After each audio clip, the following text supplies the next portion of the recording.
Well, yeah.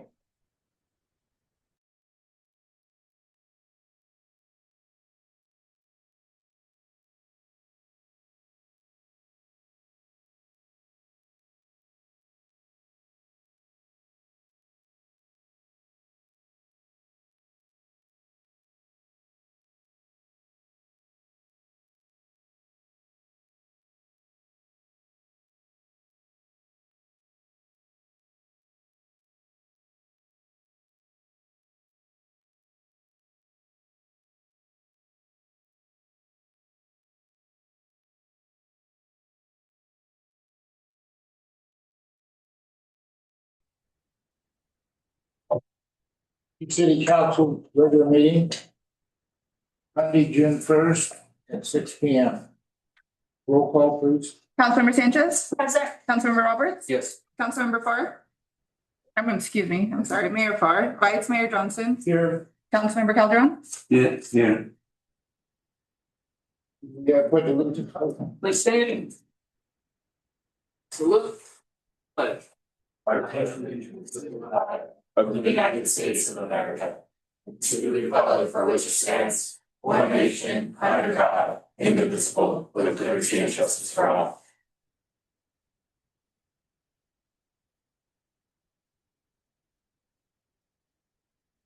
No proclamation of introductions of new and promoted employees. We move now to community participation forum. Members of the community may address the city council on matters not listed on the agenda. The city council may not discuss nor take action on any community participation item brought forward by members of the community. Comments are requested to be limited to 3 minutes. I've got 3 separate speaker cards, Mr. Mayor. Doug Hitchen. Thank you. Good evening, council members. I'm Doug Hipchin. I'm the district manager with Waste Management in Chico. Came down here tonight just to kind of report back on some fun stuff that we've done in the community lately. I was out at the Red Suspenders Day parade, and I will say that you guys know how to turn up the parade game. So thank you very much. That was a great time out there. Had a lot of fun watching the motorcycle rodeo over there, and my team loved it. We have actually didn't even have to ask for a driver to volunteer to come down here and be in that parade. So a lot of fun, and look forward to doing it again next year. And can't wait to do more of these. Thank you. Thank you. Comments. Joantha Guthrie. Good evening, Mayor and Council. I am Joantha Guthrie. I am the newly minted public sector manager for waste management. So I have had the pleasure of meeting with your city administrator to just let her know that I'm here and I am the point of contact for you all now. And there's so many good things in this community. I've been really enjoying getting to know it. I'm originally from California and I've been kind of all over the place. My background is actually in public sector. I was in public works in Washington County for about 20 years. And then I spent 5 years down in the Phoenix area at another municipality. So part of those years I was a solid waste manager, which is kind of how I came around to being at Waste Management. So I look forward to meeting all of you individually, I hope. And anytime you need anything, I'll leave my cards with Elisa and she can pass them out and you can contact me anytime. Thank you. And Olivia Henderson.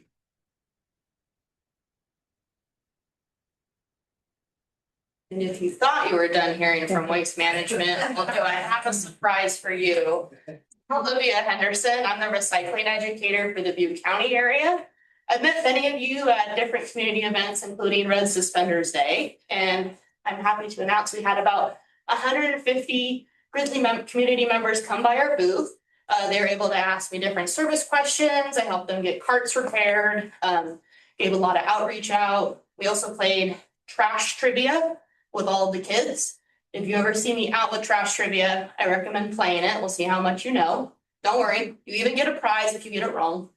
I've been working a lot with a lot of our customer feedback surveys. So those surveys that anyone fills out that come after you pay your bill or to your email, I do read them. I read all of them. So I've been working with a lot of customers to help them utilize the extra recycling and green waste carts that they can all have at no extra charge. That helps offset the waste from it being every other day service, every other week service for recycle and green waste. Been helping a lot of them with that, scheduling cart repairs, and answering a lot of questions when it comes to recycling sorting. Those have been common issues coming up in the community. And then I'm looking forward to Senior Appreciation Day, June 17th. That's going to be a great event. Seniors, definitely helping them get set up with walk-up service if they're needing it. And that's all I ask. Thank you. Thank you.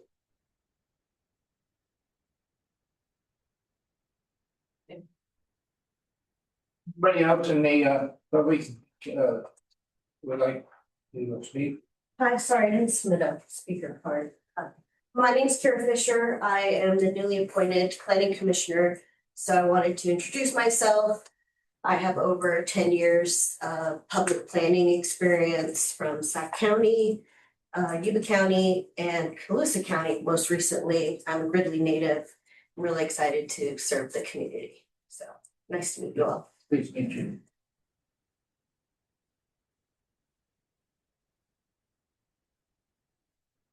Good evening, everyone. I am the new pastor in St. Timothy's Episcopal Church. It's 2 months ago that I am in Gridley, California.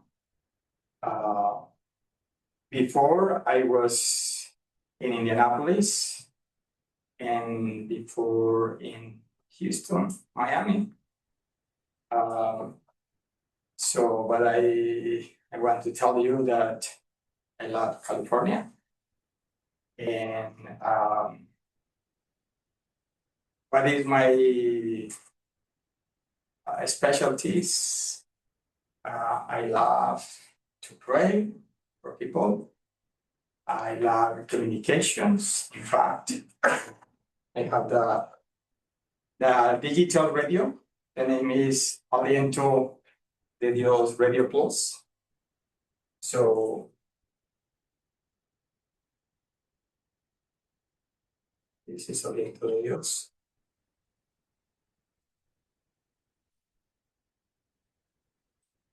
So this is 24/7. And also I like mental health. In fact, my programs in this radio is on Monday is about the spirit, Tuesday about heart, Wednesday about mind, and Thursday about body, and on Friday about connections under the Holy Spirit. And other specialties for me is sports. In fact, I invite you to the World Cup. The World Cup is coming. And we are open the soccer school. And next week is the opening at 10:30. And I know that really is good. I heard that really good players in soccer, because in different occasions you were champions. So when I heard that, I said, really? This is a small city, but yeah.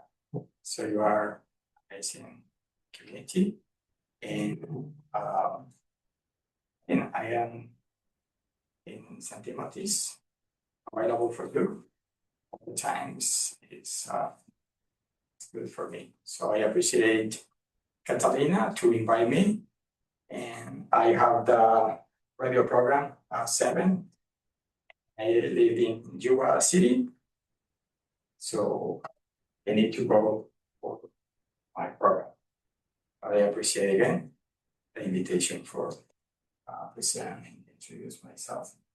So questions.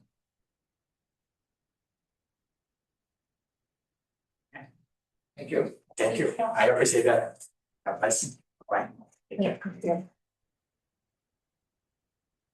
Anybody else, the public? Seeing none. We will now move to, the consent agenda. Have a motion on the consent. I'll motion on the approve the consent. Second. Yeah, I'll send it. Public comment. Need to have public comment on the consent agenda, Mr. Mayor, before we move. No. Put it up to public on consent agenda. Seeing none, close consent agenda.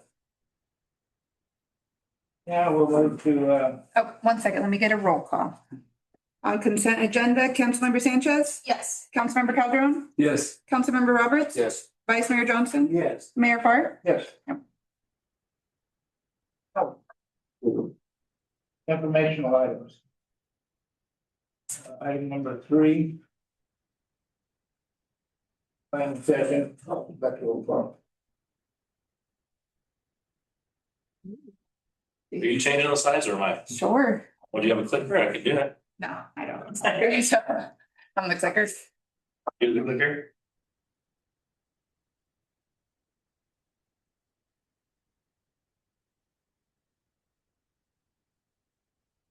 Got a corn show going on up there. Yeah. Oh, yeah. Where'd that come from? Yeah, It's not here. it wasn't on there. Do you put that on there? No, it's not here. Tinkerbell's flying through or something. Okay. Good evening, Mayor and Council. This is basically an overview of my department and kind of our operational, what we do during the year. And then I have my CIP at the end, go over the different projects, explain them to you if you have any questions.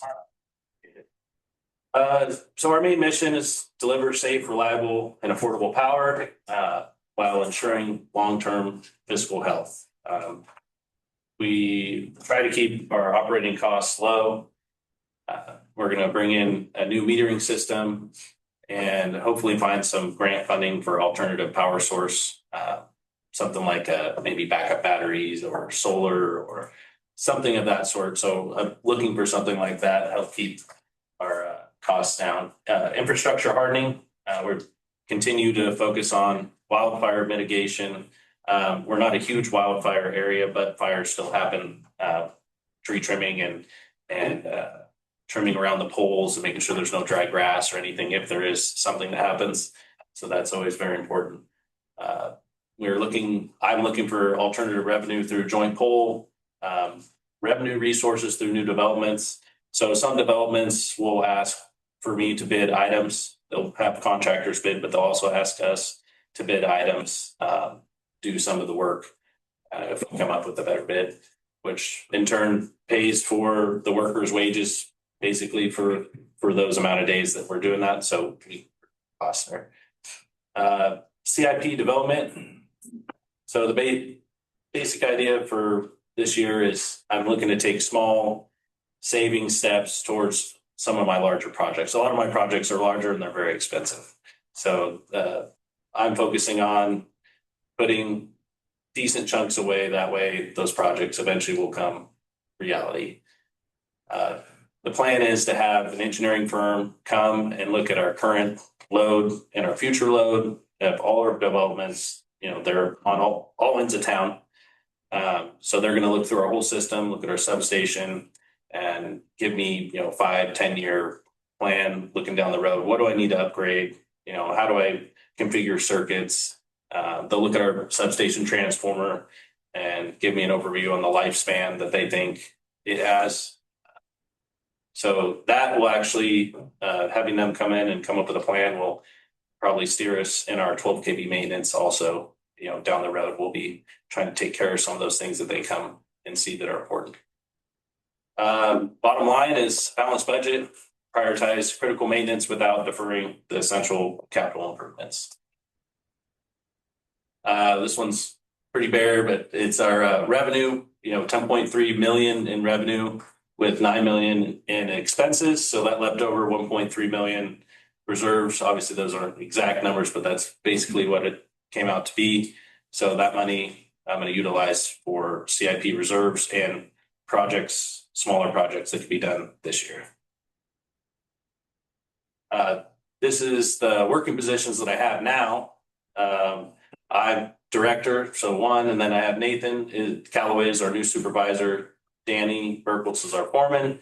Nick Kramer is our one lineman position, and Colin Morey is an apprentice. So the working crew right now is basically 3 linemen and 1 apprentice, which leaves me with 3 lineman positions open at this time.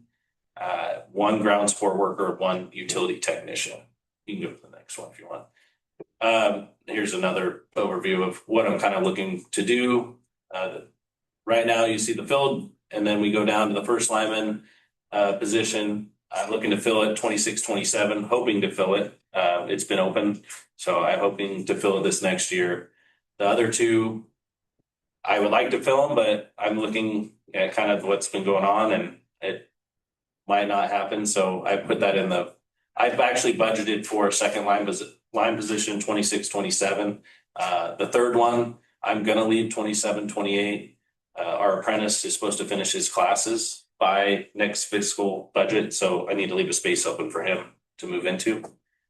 The ground support worker, it's been a vacant position, but I'm looking at filling it to help with some other things that have come up, like our new inventory system. And they would be a big part of that, but they're also going to be on the crew helping us with equipment and material and basically another hand. And that actually ground support worker will eventually move into an apprentice position. So it's kind of like a pre-apprentice position. The utility technician, that one hasn't been filled in the last couple of years. I was waiting to see with the new metering system, what came of that, how much extra work, if there is any, it was going to take. And, depending on what kind of workload that creates, I was going to look at filling that 27-28 fiscal year. 12 kV maintenance.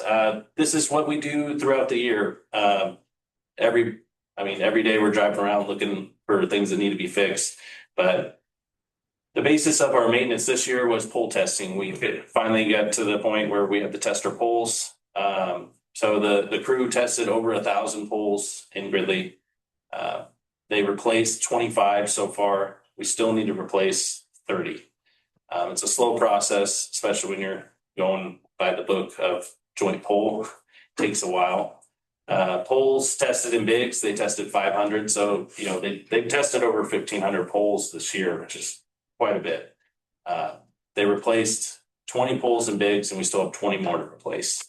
And I believe we have actually a few more poles that need to be tested in bigs. So that kept us pretty busy, especially with the crew of 4. And not always are they all there, or some people are doing other things. So it took a lot of time to get that done. Some of these other things, these are just like examples of the maintenance that we do. We look for broken cross arms, surfaces that trees are rubbing on that look like they're coming apart, or sometimes they are apart. People don't even know. And so when we're driving around, we try to look for some of these different things: vis strips, high voltage signs. These are safety elements that, they make the poles visible, or some of the wires visible, so people don't run into them. Ground wire replacement has been a huge problem this year. You walking up and down the alley, there's a 6-foot chunk of copper cut out of every pole. So there's been a copper theft. Each pole has a pole ground. And so we've had to go through and replace 6-foot chunks on most of our poles. We had to buy about a 10-foot section of this metal sleeve with lags. Now that when we replace it, we put that in to eliminate that totally. It's a little bit harder to steal, but it's only about this high that they steal from. A lot of people can't reach all the way up. So that's been a reoccurring issue this year. Replacing loose connectors. Those are just things that you come across. We're trying to look for, issues that will become a problem when it gets hot. The more power that's being used, those problems tend to come up. Locating underground Infrastructure has been a huge thing too. We don't have maps for everything. The last time we redid our maps was probably over 10 years ago. So there's a lot of underground that we know it's there. We just don't know exactly where it's at. So we've been trying to take time to locate stuff like that.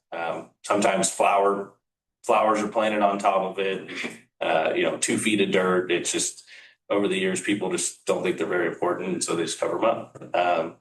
So we've been trying to look. Since it is informational, are we okay to, Mayor, if I ask questions in between? Yeah. Or do you want us to wait until the end? Oh, I don't- Whatever's for. Oh, go ahead. Just doing it that way. You can keep up to it. For the mapping underground, would you say that this is what the last item on the agenda would help with that contract for GIS services? I know electric was mentioned. Do you plan on utilizing, whether it's that contractor or other firms, to collect that type of data? That would be, that's companies that do that. I haven't been in a lot of contact with that. But Yeah, I think it might be more public works right now. yeah, if they would do both, yeah, I would definitely like to utilize that for that. There's definitely a need. So right now I'm just making maps by hand or on the computer and, laminating them and making, a whole book of different stuff. So, yeah, I would utilize that if it became available. Yeah. Mhm. The rest of this is just, painting transformers, pumping out boxes, capacitor maintenance. We have a couple of capacitor banks around town. They have to go online, usually during the summer to offset all the usage from all the air conditioners. Construction temp powers is another thing we offer. We go out and put up temporary transformers and services. And we're always going around making sure our fuse sizing for our tap lines is correct, because if it's not small enough, the problem could take it way further back than it should. So we make sure that the fuses are just sized big enough to where if there is an issue on that line, it just takes that line out. Insulator change out, we change out a lot of wood pins. There's a lot of wood pins still out there. We change them over to a steel pin.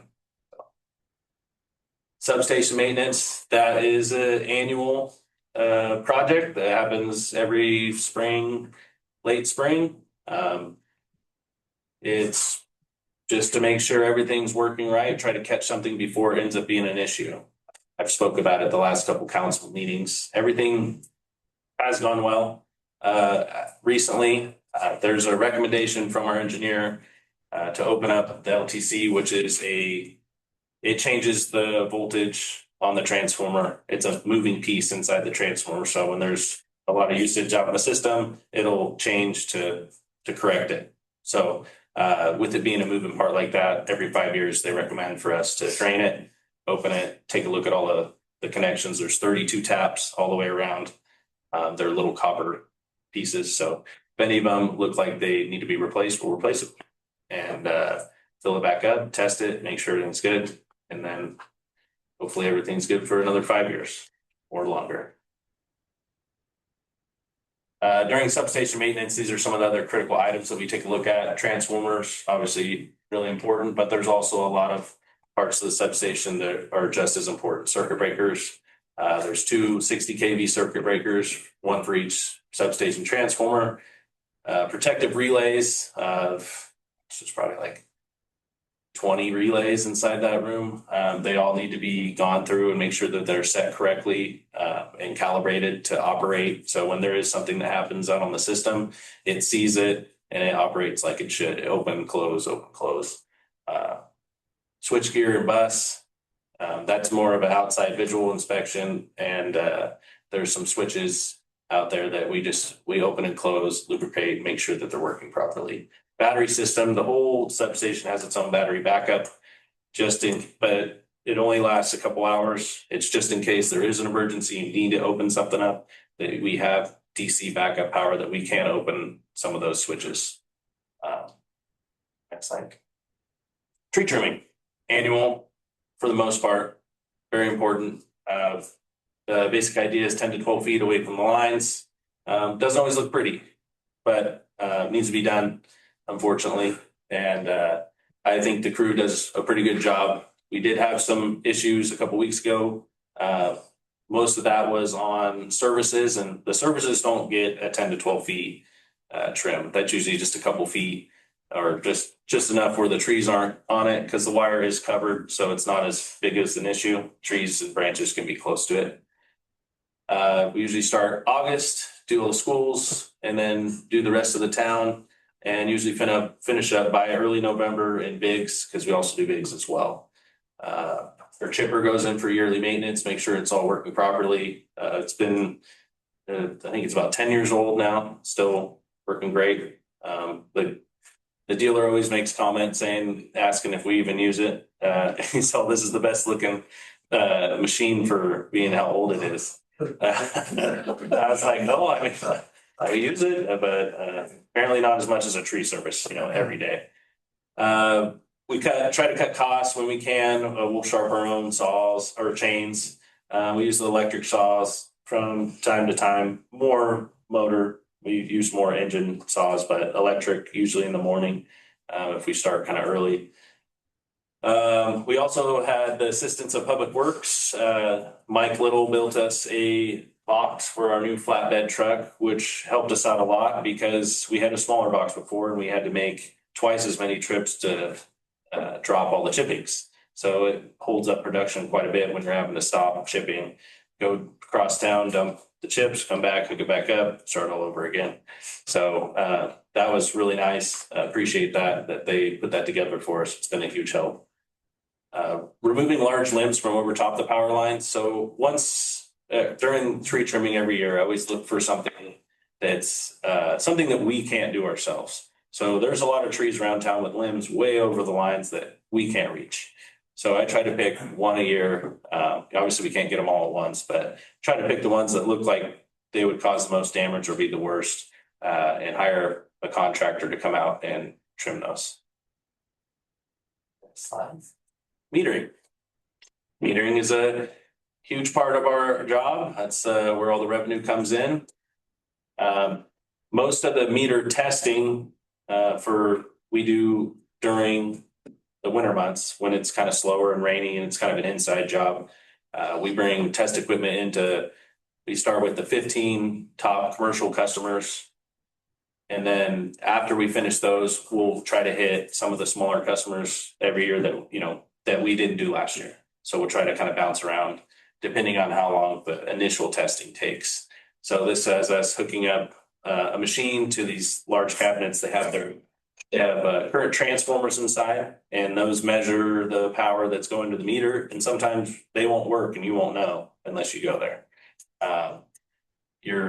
You don't get the reading unless you see a discrepancy in the bill. So sometimes they're off and we look for those to replace them or replace wiring that's gone bad in some of those cabinets, or some of them that's as an old style wiring, and we go in and freshen it up and make it right, which will make the readings come out more accurate. We spend a lot of time every month doing disconnects, reconnects. We physically got to go to each house and pull the meter, boot it, put it back in. That's either sets and outs or doing shutoffs. Shutoffs we do probably on average 35 per month. So it could be more, it could be less. So you're going to those houses at least twice. So it turns into 70 houses basically. The meter discrepancy is done monthly. That's probably about 30 to 40. That means that they either picked up a zero read or they picked up a read that was lower or higher than the certain threshold that we have. And the crew will go out and physically look at the meter or log on to the meter and try to figure out why it didn't pick up or why is there high usage or low usage, and see what's going on with that. Are the owners of the home informed that city staff is coming onto their property? Or which part? For the meter. Shutoffs or For the meter checking when it's not picking up the correct read?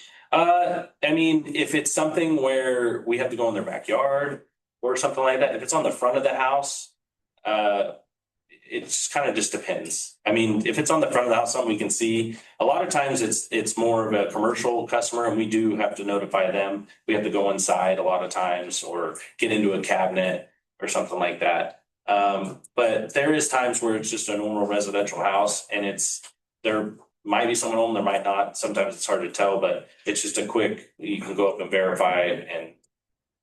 But anytime we have to go in the backyard, or anything like that, we always knock on the door, ask if they have dogs and whatnot. So, or they're locked, we can't get in, then we gotta set up an appointment to go there and, but yeah, we try to notify, when necessary, but I would say not every single time. Do you notify if there was an issue with the meter, and then if, even though you fixed the issue, do you still provide a notification to the owner or not in that case because you don't wanna alert them? No, if there's an issue, a lot of times with these meters, they either work or they don't. Now, just because it didn't pick up that month doesn't mean it's not working. If we need to take it in and test, we can actually test it there, but we'll let them know and we let them watch. We always make sure that they come out, and if they want to, and if they don't want to, they don't have to. So when we test the meter, we offer them, would you like to watch the test? So they can see everything that we're doing, and then we show them, just, these are the results. This is what it came up. But a lot of times when customers do call and think their meter's broken, it's because the display is actually faded. A lot of the displays are faded. I don't know why they go out, but they still operate, they still work. A lot of times we'll test the meter just to show them it is still working properly. It's just the displays. And if they want, we will change it out so they can read it. If we'll offer to them, and if they want it, we will do that. A lot of times they don't. They kind of like, well, I kind of like my meter. I don't want a new meter. So I think I'm okay. Thank you. Yeah. Contributions. So these are just the little extra things that we run around and do every once in a while. Christmas lights, parade of lights, Red Suspenders Day. I mean, all these different events. Obviously, we spend more on some of the other events. Some are just a day, some are a month. Try to help out with all departments when we can. Changing light bulbs or plugs or whatever for any department, police department, rec department, whoever. We also help out with Big's Christmas lights. We'll go hang those up for them. We try to help out with street paving when we can. We'll run trucks for Public Works if we have the time to do it. A lot of times we do, so it works out good. We also assist Public Works with tree trimming when need be. Sometimes they need trees that are maybe taller than their bucket could do. So we try to help out with that. And assisting with local schools, we're a pretty good relationship with Ed over at the Unified School District. Every once in a while, he'll call and ask for assistance on something. Needs to reach one of the football lights or needs a limb cut. So we try to assist the schools when we can. This is our current CIP. We have 10 projects on here. Some of them are not necessarily projects, but equipment. So you can go to the next one. Oh, let the thing go. Oh, Hog Davis refurbishment. So this is a piece of equipment used for pulling overhead and underground wire. It's a 1981. So it's been around a little while in use. It's been more temperamental late. So I've been looking the last couple of years to get it refurbished. A new one, click one more time. A new one's $255,000 to $275,000 for a brand new unit. The Hog Davis company offers a conversion kit for $154,000, which still is a lot of money. But considering what a new cost is, I feel like it's better. Basically, they take everything off the frame. They reuse the frame unless there was some issue with it, but they'll look at it beforehand, make sure they can use it. So they'll take everything off and they'll basically put all the new equipment on it. So that's something I've been putting a little bit of money away for. Our unit's still working, but it's just something I've been kind of putting money away for slowly. I think eventually, we're gonna have to pull the trigger on one of these. So hopefully the conversion kit. Substation T1 upgrade. Been talking about this is our smaller of the two transformers. This is a 10 MVA versus a 25 MVA is our larger unit. This is been in service, I believe, 30 plus years. I was trying to find exact, I'm not really sure before me. I don't know if you guys, any of you remember when it was put into service or not, but this is the one, we're also opening up the unit to do some of that maintenance on the inside because of the test results on the LTC. So looking at replacing this, click the next. Ideally, we would at least match the other transformer. The other transformers are 25 MVA. So at the minimum, we'd like to match it to have some redundancy in our system. That way we can run either, never have to worry about it. Right now, we usually run the smaller one through spring, fall, little bit of summer. But when summer comes around, we like to switch it over to the bigger one, just so there's no question. The lead time on a unit like this is 3 to 4 years, is what I was told from Director of Roseville. The quote, when I got a loose-ended quote, there's a lot of variables that change it. It was 1 to 2 million, and pricing, obviously changes over time, and depending on what parts and pieces and how you get it, I mean, it's kind of it's a range that it could be. The average lifespan 30 to 50 years, 30 years to my knowledge that it's been in service.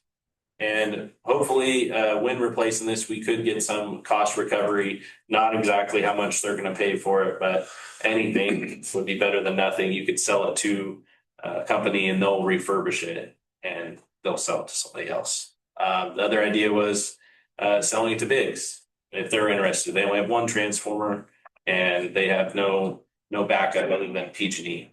So that would be another thought if that came to that. I put money away last year and I plan to put the same amount of money away this year, judging on the, the size or the amount, 1 to 2 million, it's going to take a few years. If I was to get a transformer on order the next year or two, I would just have to allocate a little more the next following years. This is substation improvements. So this CIP project involves, I put in like 4 different important things. 60 kV main breaker. So on the top right is our existing 60 kV main breaker for that transformer you just saw.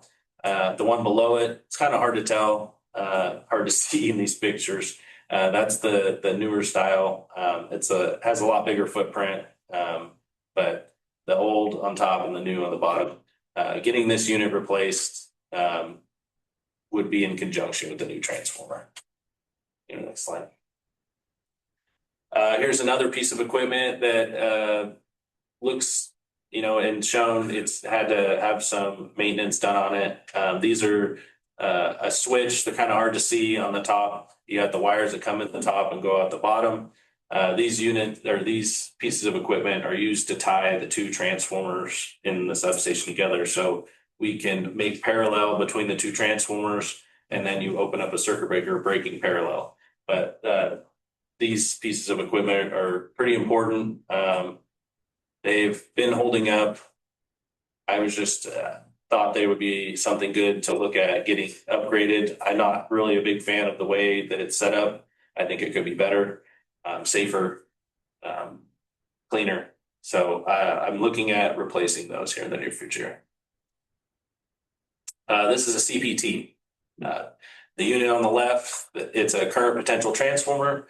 The existing units on the right, a current transformer is the one in front, and a potential transformer is the one in the back. Well, now you can buy them in one unit instead of buying 2 separate ones. This is where the 60 kV voltage comes into our substation from PG&E, goes through these units, and then goes out to our transformer. This is used to break down the voltage so that the meter can read what we're actually using. So the NCPA meter is located in that cabinet on the bottom there, and all the wiring for those units goes down to that cabinet, and the meter picks up what we use. So I have actually ordered these units. They are set to deliver in December. I'm hoping to do this in conjunction with the next PG&E shutoff, because in order to change this, you do have to shut the town off. And I thought the best possible time, if you're shutting it off anyways, is to do it when somebody else has to do it. So that was the plan. hopefully that works out the way that I hope it does. Next slide. That's a breakdown of their cost of these items, about how long it takes for them to be delivered. Main breaker, 160,000, almost 2 years. And so a lot of this is going to take a lot of delicate planning and getting all these parts and pieces put together. The gang operated switches take about a year, but they're a lot less in price, about 20,000. They're probably about 20,000 a piece. The CVTs were 58,000 in total for 3. So they were, around 20,000 a piece, which I went out to bid, and that was the best price. The next closest one was about 80,000 for 3. So engineering and planning, that's just kind of as we go. It's going to take. I mean, obviously there needs to be a grand scheme for the whole substation improvements and all the work that needs to be done to make all the engineering and structural things work. But I believe that's going to be not all done at one time. It's going to be piecework, I would imagine. And that was the estimated cost was 80,000. So I plan to put, some money away for that. But that's all part of the substation improvement project. Eagle Meadows loop feed. This has been on the CIP for a couple of years. I don't know if you've really noticed it or not, but this is what it was. This section was set to be developed years ago. There was plans, but it never came forward. It was to run a line from Spruce run all the way through. So Spruce was going to go all the way through and then connect the system where you can loop it around. But right now there hasn't been any movement on that. I don't see a reason to put any money away for something that's not likely to happen. And if it does, it's going to be developed anyways, and that's all going to be part of the project. So it's not really something we need to save for. 57 East Gridley. This is the lot behind the electric shop, which is basically all dirt right now. The money's to go for surveying, which I went out to bid for. Once that gets done, that's going to do the entirety of my lot, so shouldn't have to do it again. So if I do any dirt movement or improvement around any part of the other sides of my area, that's all covered. This money is being set aside for grading. Once we do the grading and put in proper drainage for that area back there, there is a lot of different levels. So I imagine there's going to be a lot of dirt moving needing to be done, which will require drainage to be put in. Site map. I drew up a site map of this. That's on the next page. New security layout. So I'm going to work in conjunction with Tyson during this project, and we're going to make sure that we put in the proper infrastructure for security cameras and whatever we need to secure that site. This money is also going towards a new overhang structure. So if you click one, something. No. So a new overhang structure. It shows in the slides going forward, but basically it's an older structure that's built from old Beale Air Force metal, Beale Air Force Base, like metal, corrugated metal. It's starting to fall apart. So that money for that project is being used to build a new overhang structure. And this is where we keep all of our wire and some of our outdoor cross arms and all of our underground wire. We try to keep it out of the sun as much as we can. And go back one. Yeah. Containment area. So this money is also being used for a containment area for poles and transformers. Right now, the poles and transformers sit on the ground. Ideally, you'd want them over a concrete or paved surface to mitigate any oils or if the transformer leaks or if it rains on the poles. They're filled with chemicals and everything like that. So the money is going to be used to create a containment area for those objects. Electric building improvements. This is a separate CIP project, but they're really in the same spot. They're the same, basically.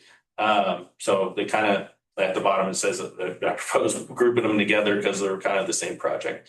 But the basic idea of this one was to create an overhang off the back of the existing shop. And put a bay door so that we could pass through the back. And this way we can utilize that lot for loading and unloading our trucks, and that we don't have to go down Fairview and go in through the gate, you know, bring in transformers and poles and everything else. It's turned into kind of a dangerous setup. So this was for building the overhang, putting in a door, putting in a wash rack. Right now we have a pressure washer, but we just wash it out in the gravel. Underground infrastructure for the electric building. So looking towards the future, when we put in this overhang, I plan on putting in conduit and for future panel upgrade. Right now we just have a normal service, which is a 200 amp service. Looking towards the future, I imagine we're going to have some sort of electrical vehicles, which is going to require a larger service. So I plan on putting that stuff in ahead of time. That way that we're ready to make those upgrades if necessary. And here's an overview. So there's our shop, and then you got the green overhang, and the blue is also an overhang, but that's just where the wash rack would be near the end right there. And then the red is the bay door. So we'd have one bay door at the end that we could pass through to go in and out of the shop. But for the majority, we would exit out the south side there. You know, we have a main gate right there, but this will help us with not having to go on the street with transformers and other equipment. And the one on the left, the picture, this was done a couple years ago when I got an estimate done. This is just an engineered plan that was drawn up. The overhang I was speaking of, if you see down, there's an L-shaped building there on the bottom right. The olive green was set to replace. It's not set in stone where it would be, but that was just a thought of putting it there. That would be a covered overhang, and basically all the stuff under that L-shaped building there would go underneath that, which would open up that whole area. Right now, we're just passing through a small section of wall that we took out of that shed right now. So we can get trucks through, but we can't get all the equipment through. So that, and then I have the arrows kind of just possibly setting up the flow of traffic. There's an in and an out at that shop or that back lot. So this was just a rough guesstimate of what it would kind of be like.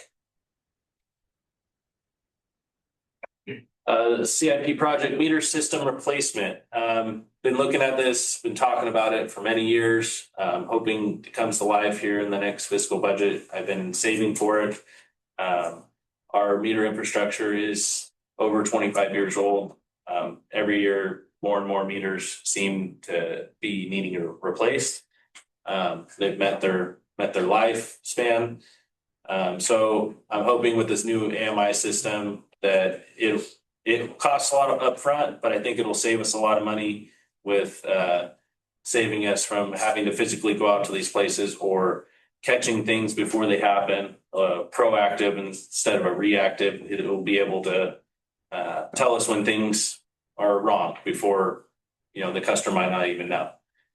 So it is a lot up front and it's a huge investment, but I think in the long run and with the system we have now, it's necessary and needs to be done.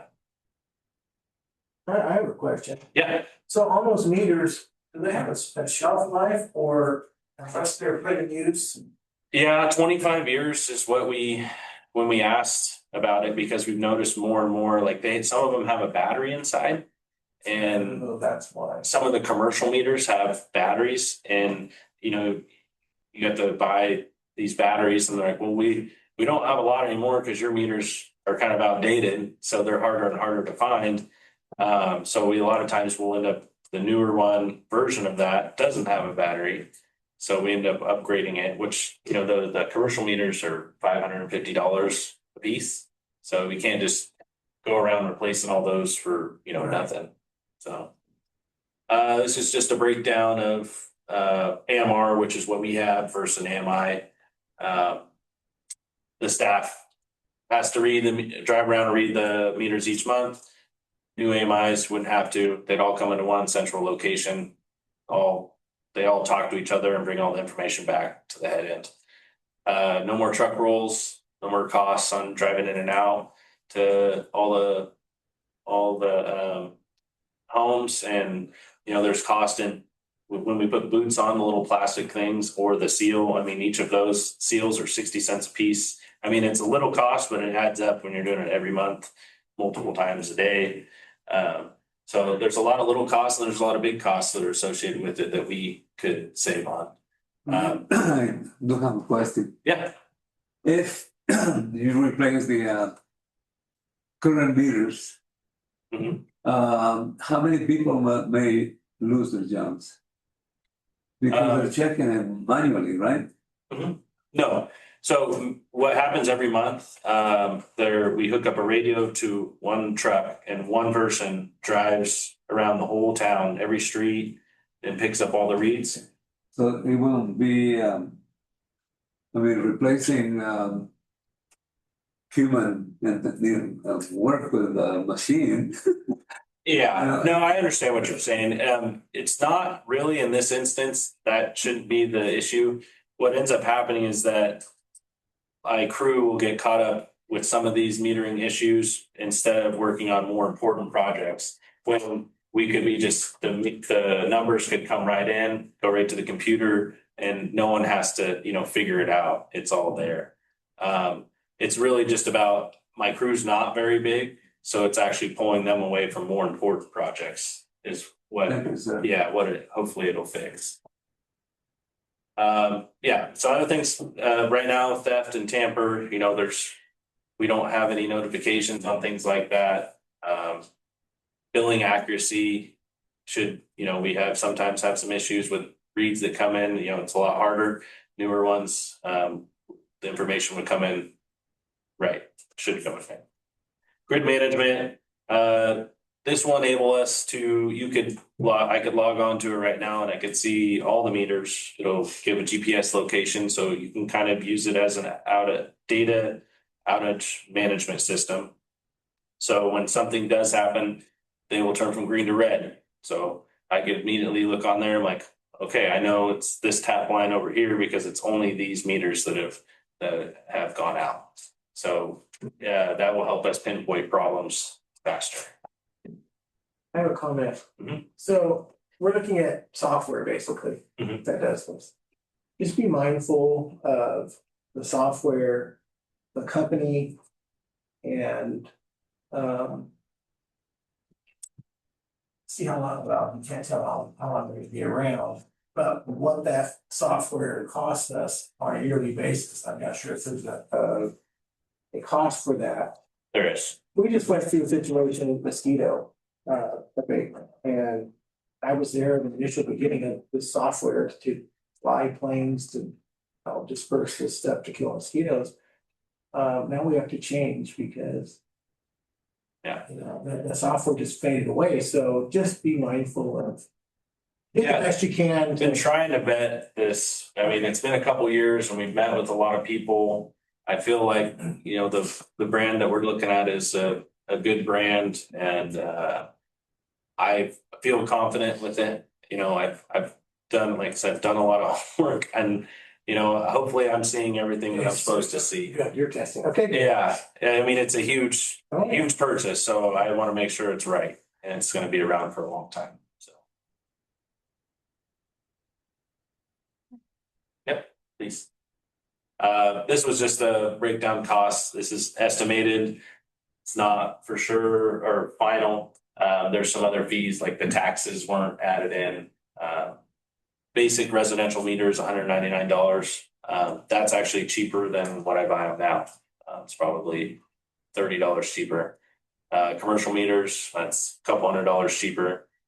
So the estimated cost with the numbers, I think we have a little bit more residential meters now, maybe a couple more commercial, but we're looking around 700,000.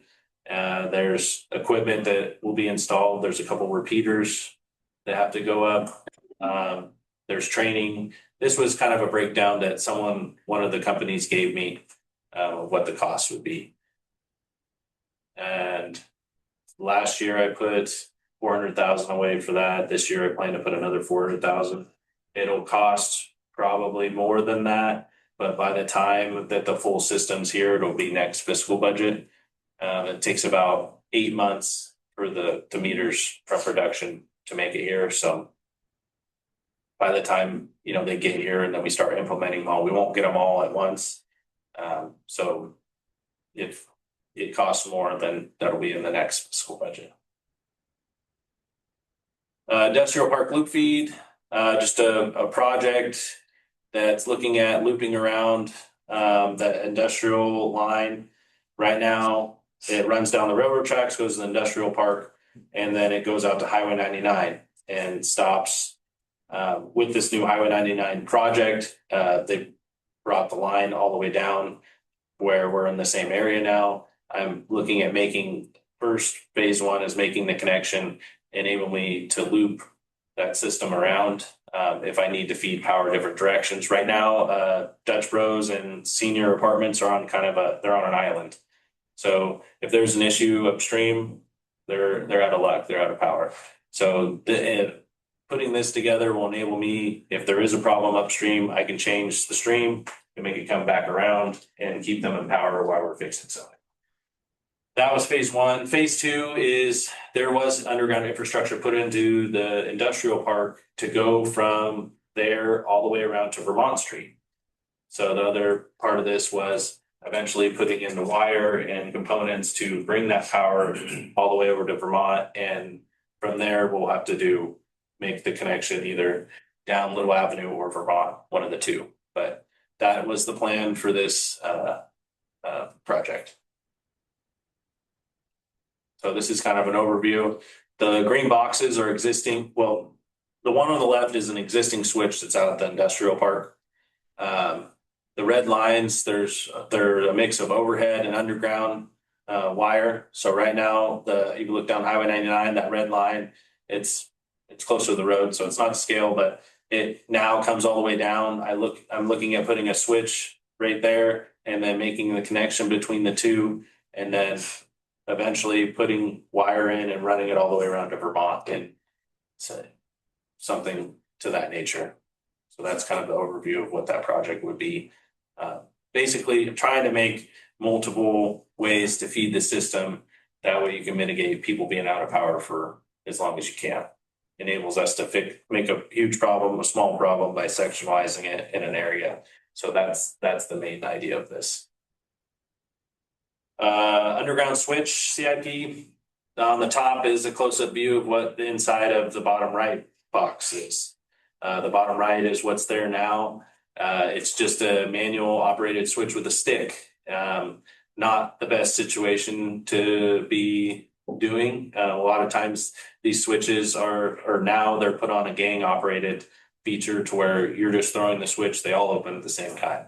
The way that it's set up now, you have to do one at a time. Sometimes that causes issues, unbalance of power, and could cause an outage to happen. And it's just the way this one's set up isn't the best setup or safest. So I'm putting money away for 3 switches and upgrading the main line to match the rest of our main line. That way that we don't have any issues with wire burning up. There is some sections behind Safeway grocery outlet that is direct buried wire. So that will mean that we have to dig it up, not necessarily dig that up, but dig next to it and put a conduit in so that we can upgrade the wire through the conduit. Unfortunately, it was direct bury. There is a lot of direct bury other places. This is not usual for here. A lot of our stuff is in conduit, but for some reason this section got put just in the dirt. So part of that project will be replacing that. The budget for that project, the switches are $30,000 a piece, roughly. So that's why the cost is as high as it is. But we have a lot of the wire. So the majority of the cost will be the switches and, digging digging a trench. I'm not exactly sure I haven't priced that one out yet, but we would do most of that work, so we would cut some of the costs. It would just be material. Last project, it's not really a project, it's a truck replacement program, so putting money away for equipment that we might need down the road. This piece of equipment was budgeted for 3 years ago. It was ordered 3 years ago. It's supposed to be here this month or next month. And this is to replace, so that the picture on the top is what it's gonna look like, the new one. The one down below is our existing unit. It's over the years had some maintenance issues, some more expensive than others. I'm not looking at getting rid of it right away. The new truck will have warranty, possibly warranty things that need to be fixed. And I don't know it's necessary to dump it right away. So I'd like to keep it at least through the warranty, make sure everything's working right, and maybe keep it through next tree trimming season, because I'd like to I'm trying to keep the new trucks that come in away from the trees as much as I can. So I try to use the old trees or old trucks when I do the tree trimming, just because they're do a lot of damage. But that's it. And if you have any more questions, the answer. So you're looking at $6 to $8 million probably for a total of what you're wanting to get done. You mean if I did all the projects right now? Yeah. Yeah. But I mean, I'm looking at doing these things in pieces and over time. Over 10 years, 7 years? Yeah. Okay. Yeah, I mean, a transformer itself is 4 years and some of those other pieces of it, but some of these other looping projects that are not as extensive, I look at getting those done, this year or next year, just to, those are the most important. I mean, until something else goes out on those other units. I mean, but I can't read the future and save for it and plan for it, but some of these other things can be taken care of, sooner than later. Good presentation. Yeah, I have a question. I know this is something that I mentioned over the years, but I know that you are recently having been promoted to director, and so since then, I know it's only been a couple of weeks. Have you had a chance to explore what power generation projects a city could construct or invest in? I mean, like through NCPA? Either through NCPA, I know we have, some solar around here, but I know, for example, I think 2 years ago, the city of Hillsburg did floating solar out at their sewer yard area. So again, just wanted to plant that seed again with you and also just ask if you have had the chance to explore that. Again, I know money is gonna always be an issue, and the fiscal concerns and saving for that project eventually. But again, I think that's something that we should consider to start thinking as we move on. Well, yeah, so one of the projects I was looking at with the grant funding, they offered some microgrid. So would be one of the examples of the microgrid would be like a battery system, a big enough battery system to run the town, which I thought would go hand in hand. We already have the solar to charge the batteries, that you could use the batteries at high peak load times, offload that to the city, and then once they're gone, you recharge them with the solar that we already have. So I've only had a couple meetings with them about it. That was something I was looking towards, at least as far as bringing us a natural, or I guess not natural what solar is, but bringing us power, maybe being able to get it at a lower price, generating it that way. We're currently generating solar and using it during certain times of the year. But there's certain times where it's high peak and we can't get onto lines as well. There's limitations. Yeah, and that was gonna be another one of my questions, maybe a conversation we can have outside of the council meeting, but if you could give us like a highlight, how much power are we generating, if any? I know we have the solar. How many transformers do we have? And then what would it look like in terms of how much power we are receiving through the PG&E lines? So it's a bit technical.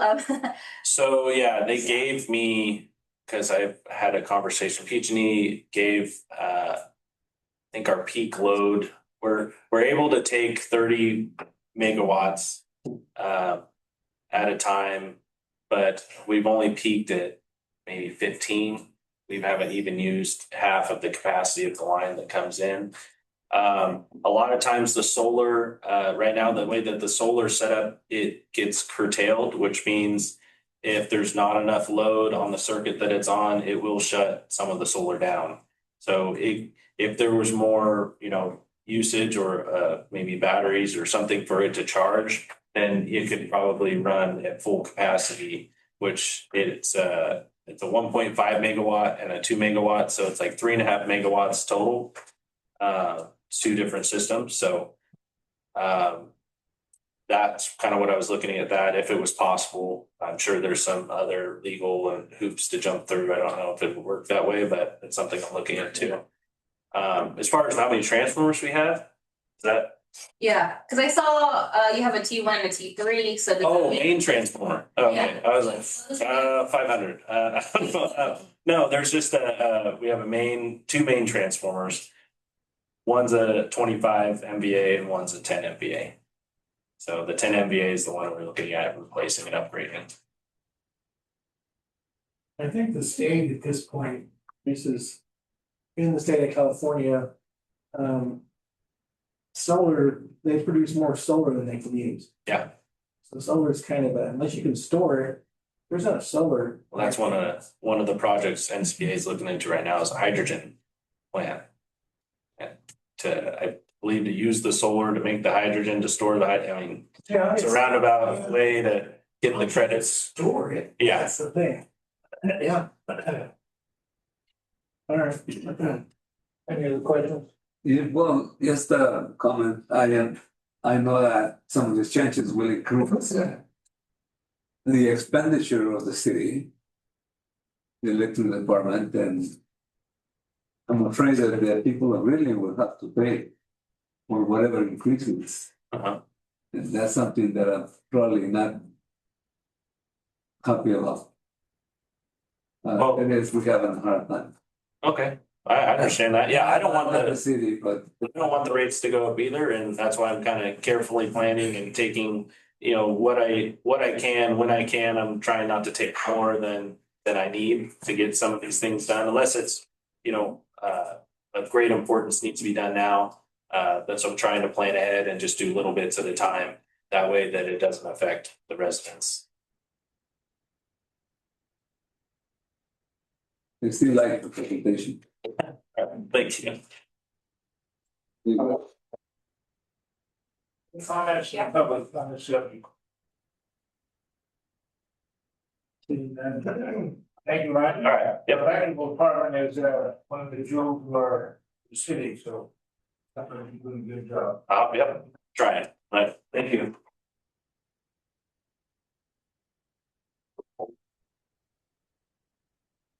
Now move on to fireworks ordinance amendment. Mayor and City Council, before you have the amendment to the Gridley fireworks ordinance. We have before you discussion to discuss the amendments to the current fireworks ordinance and provide direction to staff regarding any desired revisions, enforcement measures. Process for the adoption would include the requirement of an ordinance, which would have a first and a second reading. And it would have to be adopted by council to move forward. This has been put on the agenda for you to discuss. And in the past, we've had some ongoing discussions regarding the enforcement, public safety concerns, illegal fireworks activity that we find throughout the city at times. And then also the city's, whether or not the city's the ability to respond during those periods of elevated fire danger and emergency conditions. Our council, our legal counsel has prepared the preliminary draft ordinance for council to consider and discuss. And it's before you to serve as a working document. And then also it includes potential amendments. Some of the amendments that you have before you is property owner liability for illegal fireworks activity. Clarification of permitted discharge dates and times, administrative citation and enforcement provisions, authority for temporary suspension of the fireworks during hazardous conditions or declared emergencies. If you recall, a few years back, there was a declared emergency when there was a fire. Some of the cities chose to still sell the safe and sane fireworks, but they were not allowed to be used during that time period because of the declared emergency. At that time, the city did choose to continue with the sales, and we did allow it because, as you recall, we did check in with our fire marshal and our fire chief at the time, and he stated we had adequate protection and services should there had been an incident in our area. We were equipped with staff to attend to those emergencies. And then also attached again is the ordinance for your consideration. If you have any questions, our city attorney is here to answer any legal questions you may have as far as enforcement. The major change would be the property owner liability, if you want to add on to that, Landon. Yeah, so, you know, I was handed off this draft ordinance that I guess has been sitting around for some time. And I have, you know, made my initial edits to it, but I wanted to hear from the council before I sort of pushed it any further. I've spent some time looking at other cities' firework ordinances, and a lot of cities in California have recently adopted new ordinances. I mean, you know, specifically this draft ordinance has a provision that, well, it effectively makes safe and sane fireworks illegal, except for when the council passes a resolution to say that, hey, you can use safe and sane fireworks during this period of time, right? That model, you know, sets the council and the city up for ongoing, you know, work going forward to pick dates where fireworks can be used, right? What most cities have done that want to restrict date and time is that they have picked dates and times and put those into the ordinance, right? So like City of Yuba City has something like June 30 to July 5th, you know, fireworks can be set off in the city, right? You know, between the hours of 9 a.m. and 10 p.m. or whatever it is, right? And that's the model that most cities have. And I'm sure it's, you know, for the reason that I just said, which is that city staff and council don't want to have to go back and revisit this every year to pick firework days, right? So that's something to consider if the council is interested in looking at moving forward and having me drafted an ordinance that has date and time restrictions, right? The other thing that you see in many of the new ordinances, and that was, you know, addressed here, is expanded liability for use, right? Holding property owners liable for the acts of their guests that are there at their, you know, firework party, right? I've also seen ordinances that hold parents liable for unsupervised minors and that require the supervision of minors during, you know, firework use. And then some cities have adopted, you know, heavier penalties specific to their firework ordinance, you know, where they've had problems getting rid of the issue and have increased fines accordingly, right? So those are some things to think about. The last piece of it is that the current firework ordinance is really short. It's a, you know, there's, you know, we've allowed fireworks here forever, and there's not a whole lot of rules about it. It would probably be better if the council's looking at adopting a new fireworks ordinance to just repeal the old one and draft from whole cloth a new one top to bottom that will be a little bit cleaner and tighter, and that I would, you know, feel more comfortable with.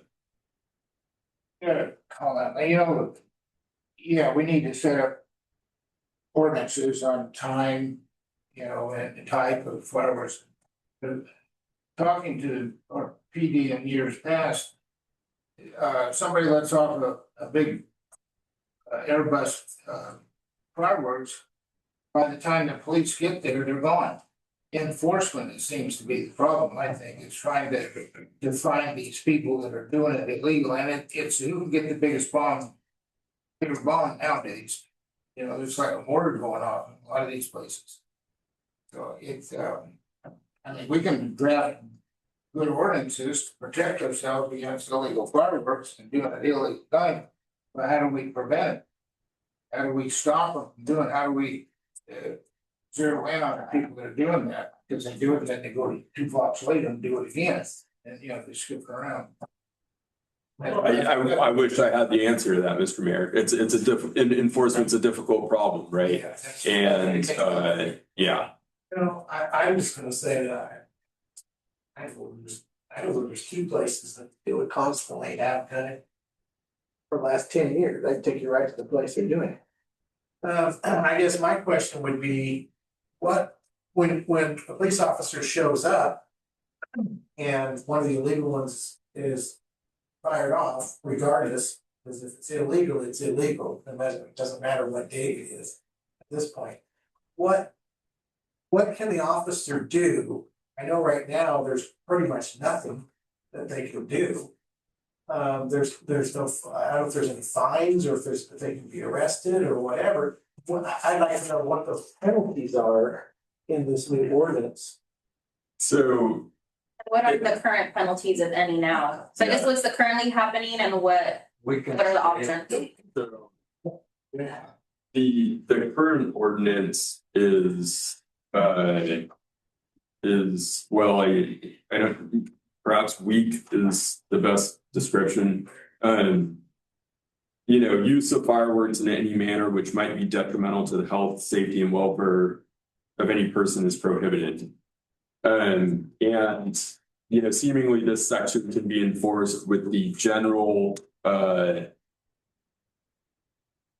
know, infraction violation scheme that exists in the code as it is, right?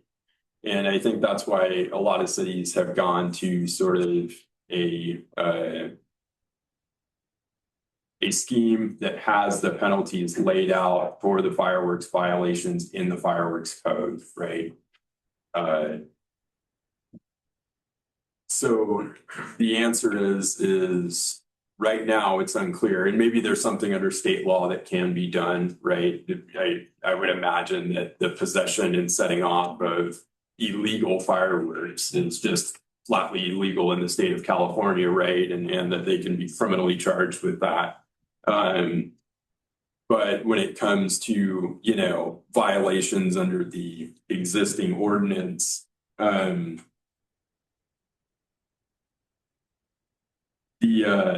the language of the existing statute is pretty bare. Is there an enforcement procedure there? Sure, but it's going to just relate back to the violation of the city ordinances generally, and the fines that, you know. The input from the police department, legal team. Yeah. Put something together. Did you look at Yuba City's Yes. ordinance? I brought that, I think. How does, just by skimming over that, is this pretty much the same thing that talking about, or no, are we gonna consider that? Yeah, no, so that's definitely, Okay. I mean, I think the direction from council that would be helpful is that, I mean, one, are you interested in change? Is there interest in adopting a new fireworks ordinance period? Yeah, okay, there's question 1, right? Every year it's getting worse and worse. I like the idea of holding, especially if you've got tenants or renters, you can hold the homeowner responsible for it, Sure. property owner. Yeah, and most of the statutes, Councilman Roberts, have a carve out where and we can, you know, prepare this as well, where the property owner can have a liability protection by self-reporting, right? And they can say, hey, I'm trying to address this problem with my renter, right? Sure. But so, and then is the council interested in, you know, date and time restrictions on discharge of firearms in the city? And if so, you know, what are your thoughts on what should be those dates or should be those times? Did you say destroying firearms? Yeah. I did. That I'm fireworks. sorry. Yeah. I feel. Yeah. Yes. I like dates and then put in something or dates approved by city council.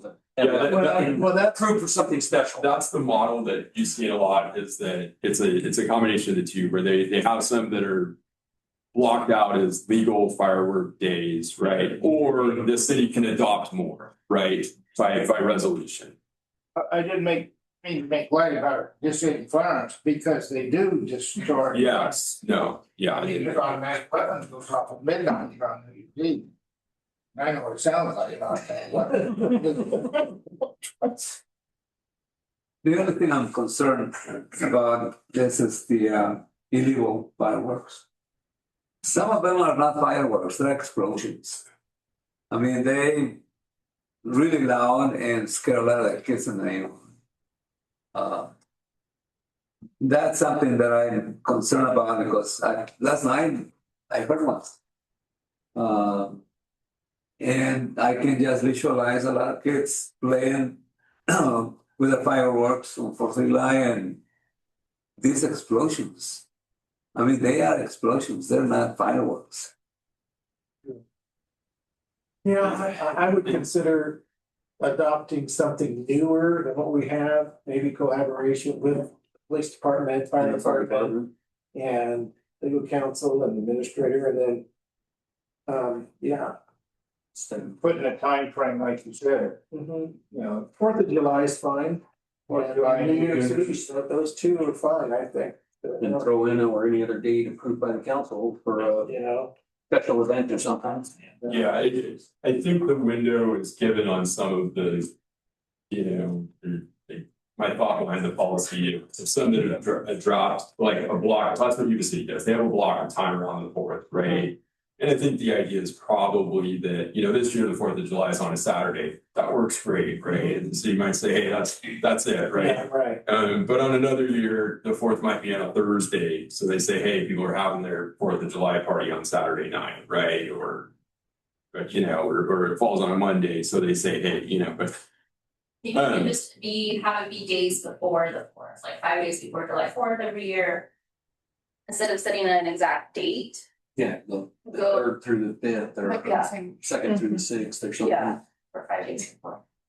Yeah, so like that block of time model is definitely an option, the block of time plus whenever the city says it's okay. If it works for the council, I think I've got enough that I can put together a draft ordinance at this point, bring it back. My plan would be to completely replace the existing ordinance with a longer form. And then get any additional thoughts the council has on the details that are in, and for sections to be stricken out or other additions that you'd be interested in making, and certainly receptive to any of that now as well, if there's anything that comes to mind. I think we should define what is an illegal fireworks too. So that is defined under the law. And you know, it's already the case that quote illegal fireworks are illegal everywhere, right? And what is allowed or what is called safe and sane fireworks. Little sparklers that go off in your backyard, they don't get a couple feet near it, you know. I don't see what that's about. It's the ones that are airburst and the bombs like. Yeah. Yeah, so the answer, Mr. Mayor, is those are illegal right now, 365 days a year, everywhere in California. Okay. You know, and that's an enforcement problem on the difficulty of finding and proving who did things. But this at least maybe potentially addresses the problem to the extent that it's perceived as a problem of the number of days that people are lighting off fireworks around the 4th of July and around New Year's Eve, right? Where maybe it stretches from, you know, Christmas to January 5th or, yeah. I have, I guess, a question or comment. I think this is obviously a good step forward, but I am concerned, and maybe at this point, I'm not too confident that this could be enforced. I'd be curious if there is an impact in the community that we see a reduction in the use of illegal fireworks. But at this time, I don't think that that's gonna be the case. If anything, it's just increased over the years, right? So that's why we're here in this moment. But I just wanted to share that comment. And then I did take a look at the draft ordinance in the staff report.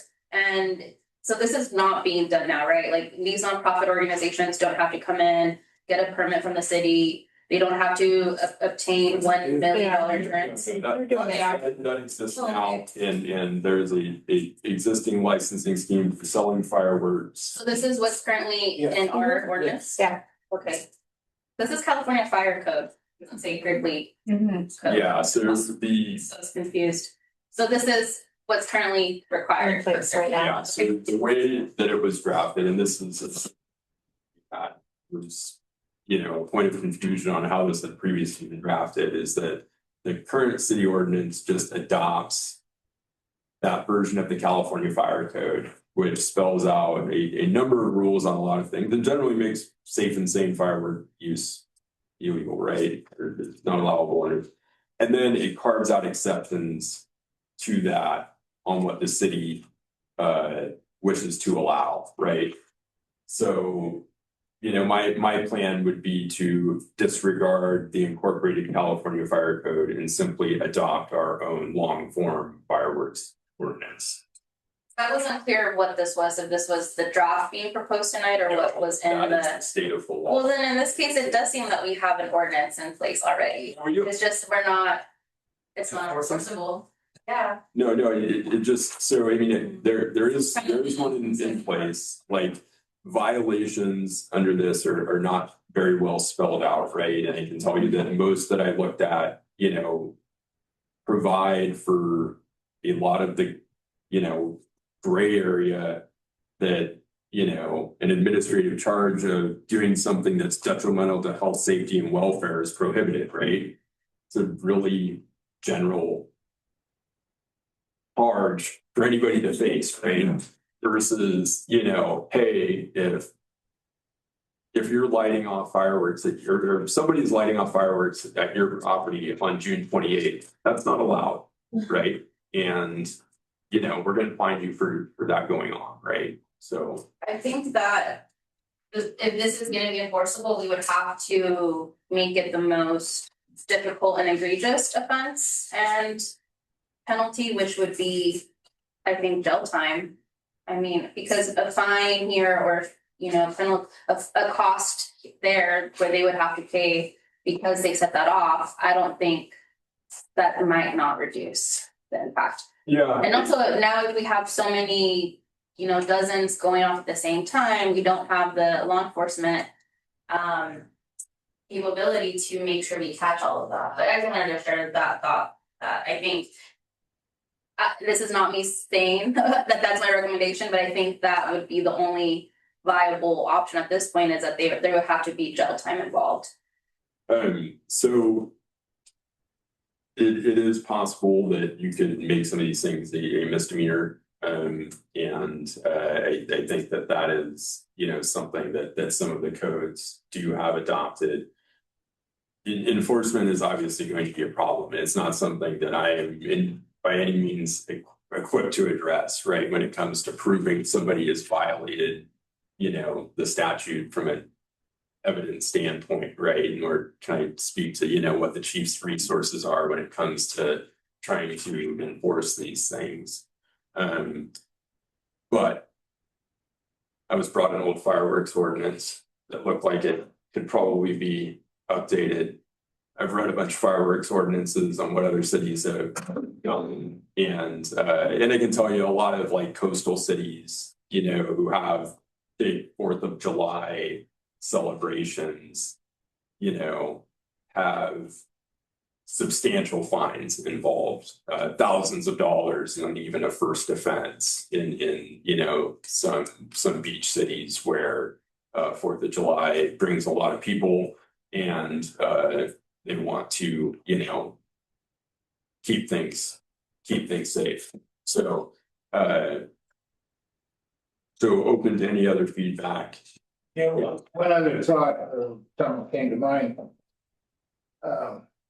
Inside the city limits, you know, our PDF's jurisdiction, But I know for a fact that a lot of these illegal bombs and skybirds come out just over the city limits in the county. And we have no jurisdiction in the county, right? Correct. Yeah, so I mean, they could be doing it red-handed if they drive up and say, hey, what are you doing that for? And they laugh at Yeah, so this will apply to the city limits, and then somebody across the street in the county will be subject to county law. you. The guys with the illegal stuff, they know where it is, they're right on that line. They know that they're safe. No, they're in town. Yeah. I know right where they're at. I'm telling you. It's gonna be a tough one to control, I think, is our big problem. I just want there to be enough bite in the ordinance, Finding them, I don't think is gonna be an issue. At least I know where there's 2 or 3 and they're consistent. They have been for 4 or 5 or 6 or 8 years. So that's not an issue. I just want, once there's video of it and the person standing there doing it, and I can present that to the police department, I just want them to have enough fight in what they do to where it will curtail that. And you're right. Would not it be a misdemeanor? Offense? I think we can make it a misdemeanor. If I may, I don't mean to put our chief of police on the spot, but do you have any comments, feedback? I think it's a good thing. Are you gonna eliminate all this stuff going up? No. But you need to start somewhere where, like the vice mayor said, where you start somewhere, and it's gonna, maybe over time it progressively reduces it, but I don't think it's gonna eliminate it. No, there's, one person gets snapped and they tell the next person, it might, they aren't very smart to begin with, or they would be doing it, so maybe, but you just need to be able to. Right now, if you call and complain and say, here, look what I got, there's really nothing the police department can do. Like over the past 2 years, we've stepped up patrol officers working. And just last year, we caught 1, and the year before it was 2. When sun goes down and then everything's going off, there's call to call. So we need to find them in possession of it or in the act. And it can be difficult. What the ordinance city attorney's talking about has some teeth to it. So maybe over time that progresses and reduces it. Well, when you speak of in possession, how do you know that maybe the owner is not rushing those devices indoors? And then at that point, you would need a search warrant, right? Correct. And me personally working it, you come around the corner, you see it go off, and there's a group of 15, 20 individuals around it. Who has it? It wasn't me.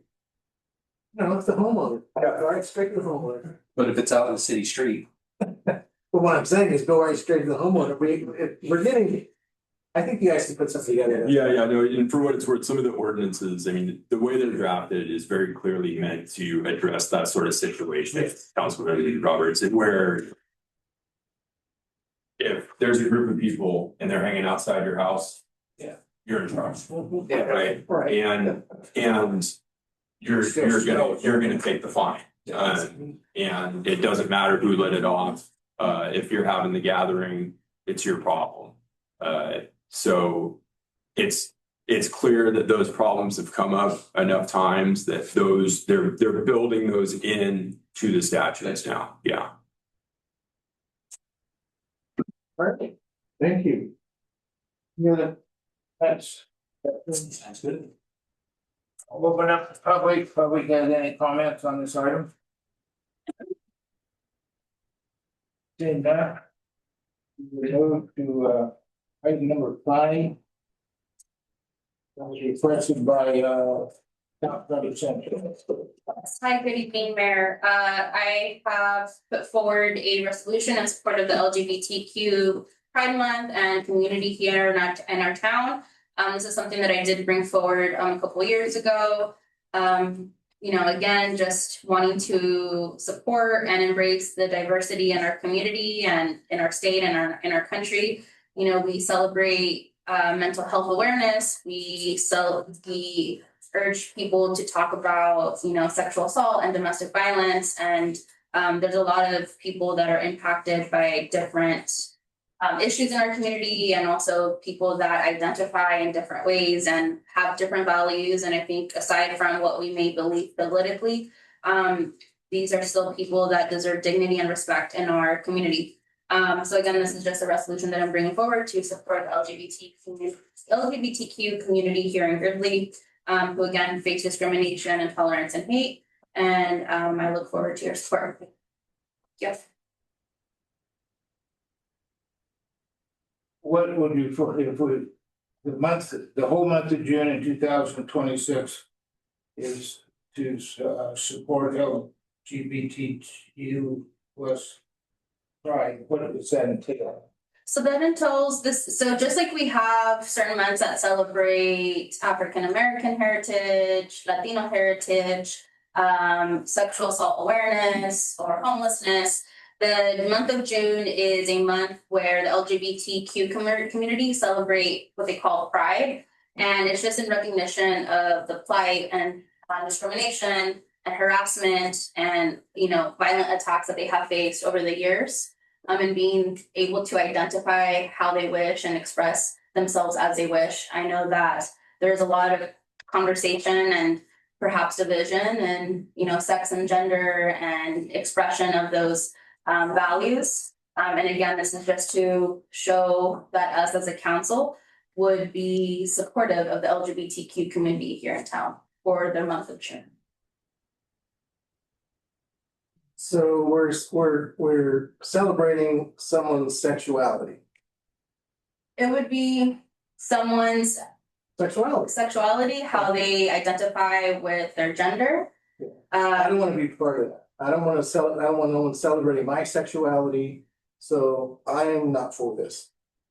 And there was another thing that I looked at here where I didn't like this at all. While there has been remarkable progress towards acceptance and equality, members of the LGBT community in Gridley continue to face discrimination, intolerance, and hate. Are you suggesting that people in Gridley, you're making it sound like people in Gridley are hating other people? Well, it is not that this That's what it resolution, says. but this resolution is not saying that everyone in Gridley is discriminating or It's bullying, insinuating. but just, I think over the years too, there are remarks that have been made on this council that may not show that we are supportive of certain people in our community or supportive of certain values in our community. And again, this is just a proclamation, which I did bring forward back in 2023. And it was of a vote from 3-2.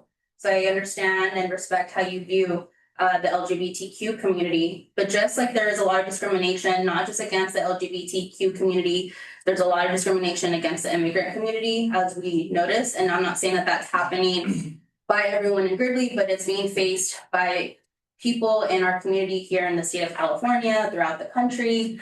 Just, we can also talk about the homelessness population. A lot of folks that are unhoused, they're discriminated against, they're bullied. There's a lot of hate and intolerance because they're homeless. We often Where do say. you see all this stuff? This is I'm for our just trying to- community in Gridley. You're bringing up national stuff that's generally in New York, San Francisco, places like So you that. don't believe that there's Gridley is not like discrimination that. in Gridley?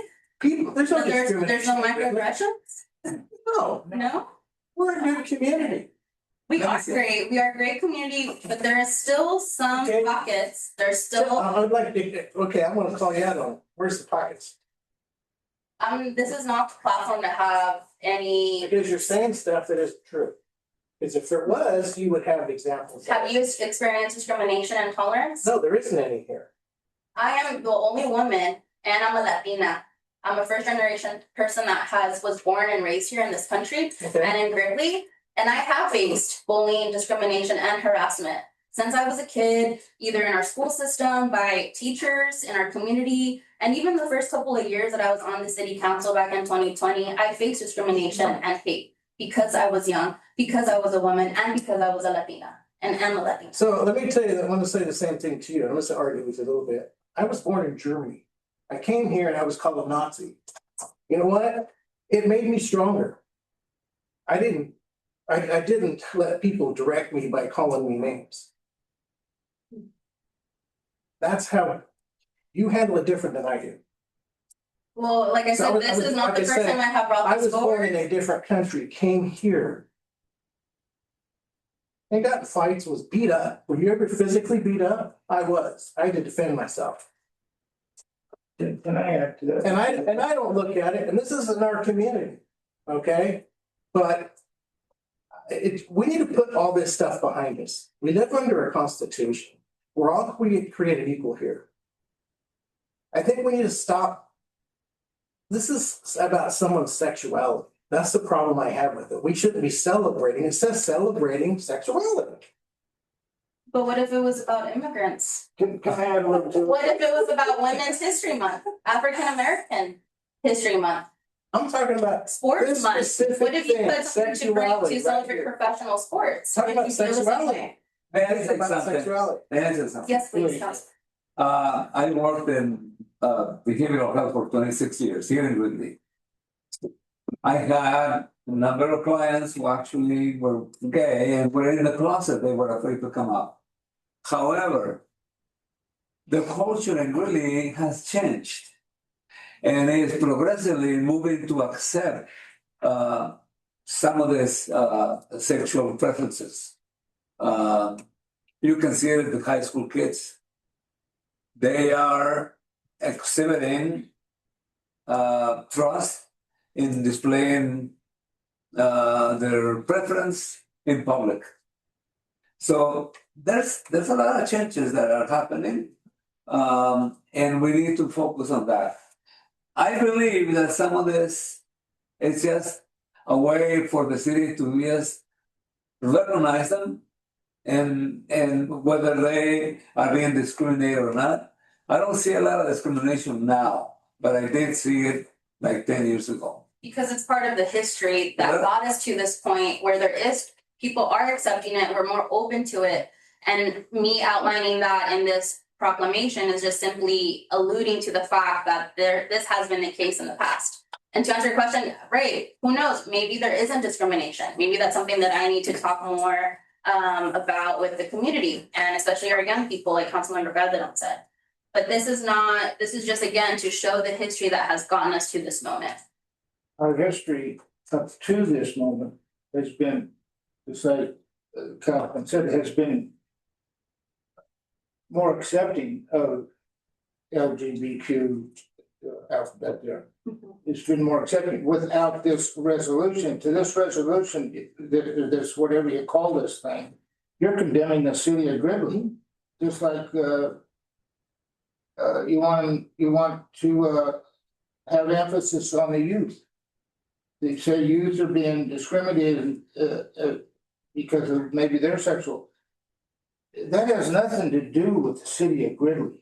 I respect anybody's whatever way they want to live their life in their houses are private, that they do as they please. But this city council here we're here to conduct the business for the city. You know, the water, the electricity, the so forth and so on. We're not here to debate issues like this issue of sexuality. That's something that's done maybe individually. Maybe I'm sure you felt like you were discriminated against when you're young, and that's something maybe you should adjust individually. But I don't think the city council, which represents all the people in Gridley, not just a small portion that have chosen to live this lifestyle. I don't think that's our duty. Our duty is to protect the well-being of the people here in Gridley.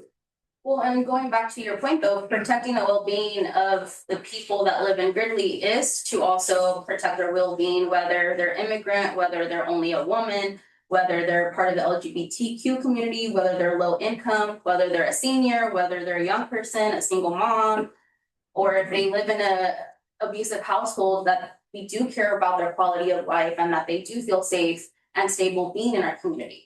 And I hear you, and perhaps this line is not well received. And that's something that I could change if there's a motion to pass this proclamation tonight and to amend that, taking that out. So again, that is not my intention to say that this whole community of Gridley is a community that is constantly, engaging in discrimination, but I am trying to articulate that there are certain people in our community that do face discrimination, whether it's in Chico or if it's in the cities, or if maybe it is in their community, maybe it is at the high school, right? And when they're trying to get to class and they're getting bullied for how they identify. So thank you. I just think everybody faces discrimination also. Everybody goes through life, everybody has a story. I don't know, there's a lot of sad things that go on in this world today.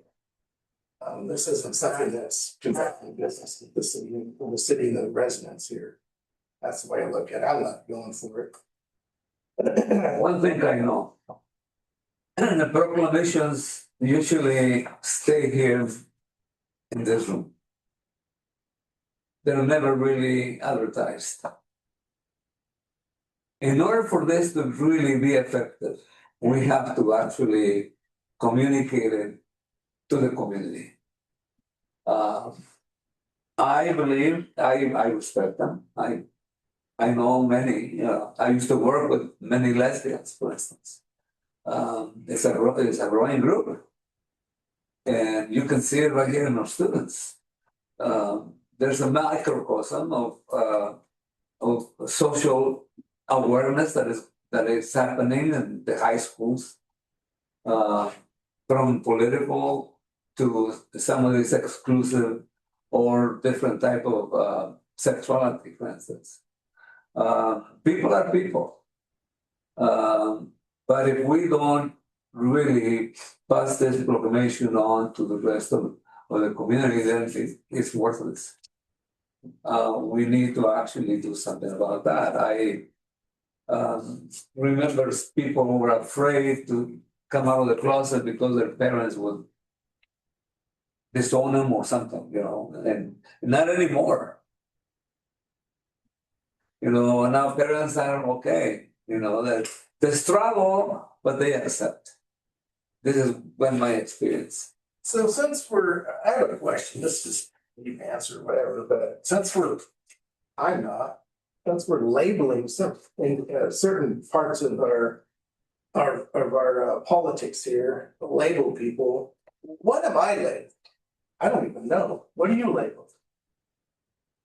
I have a religious background that discriminated against everybody, So I mean, we want to label everybody. I need to know what I'm being labeled as.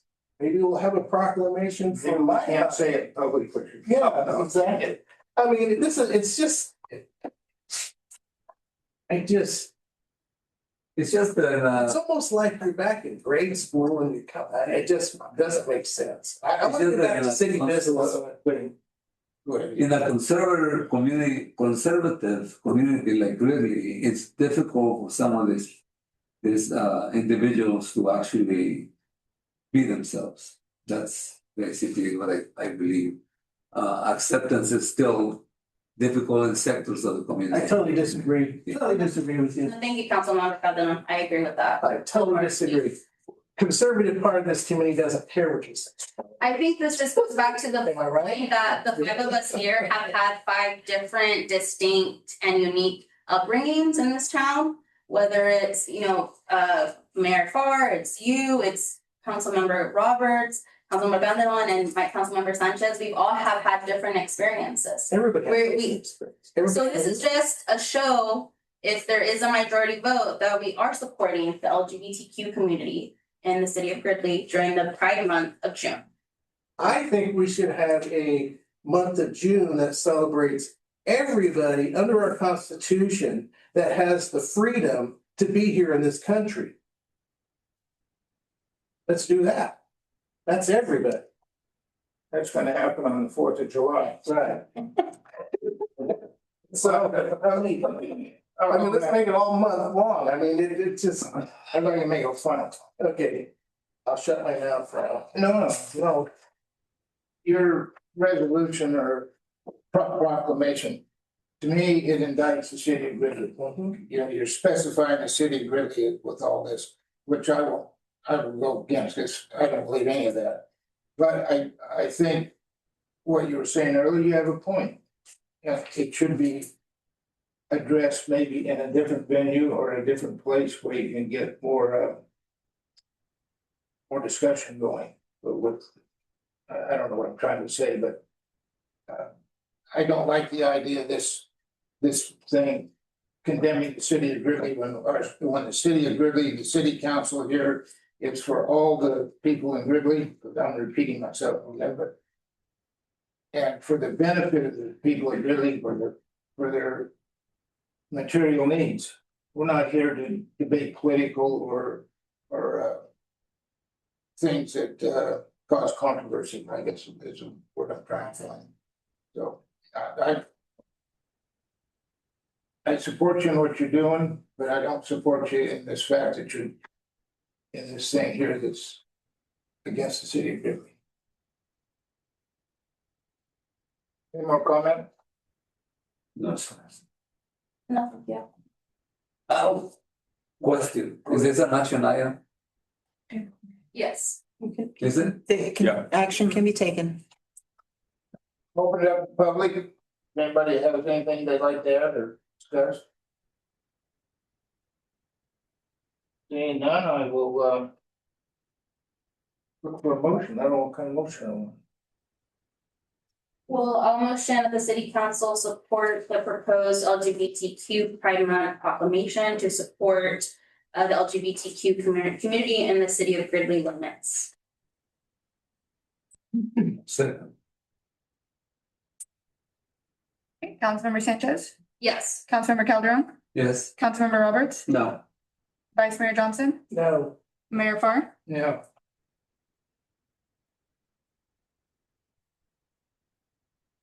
Thank you. Moving on. Now to item number 6. Senior Citizen Appreciation Day, Councilmember. This is an idea that I had couple of months ago. Talking to people around the community, I do make rounds, believe it or not, and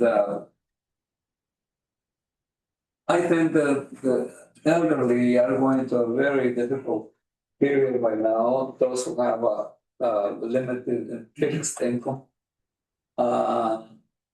They feel, my sense is that they feel disenfranchised from everything. Their social security benefits don't cover a lot of medical. Because social security was changed by Mr. Trump. And they're paying more for medications now than they did before. The whole idea of the Senior Appreciation Day is to actually recognize them as part of our community. So that they can feel, I would say, appreciated for all the contributions they made to the city of Gridley and surrounding communities. It is a day that I hope that the city will sponsor. Because I don't know if, I haven't really noticed any activities from the city towards the community. Most of the events here are organized by the Chamber of Commerce and other groups in the city. But the city of Gridley should, in my opinion, establish a day to recognize our senior citizens. A lot of them, as you know, are in nursing facilities, in senior apartments. I was talking to the CEO of grocery outlet, and he's concerned because a lot of them go they want to actually store because there's an apartment complex for seniors behind them. I don't know if you noticed that. So he was very open to this celebration, and he's willing to contribute to it. The Lions are really happy to do this. When I presented to the Lions, most of the members are senior citizens.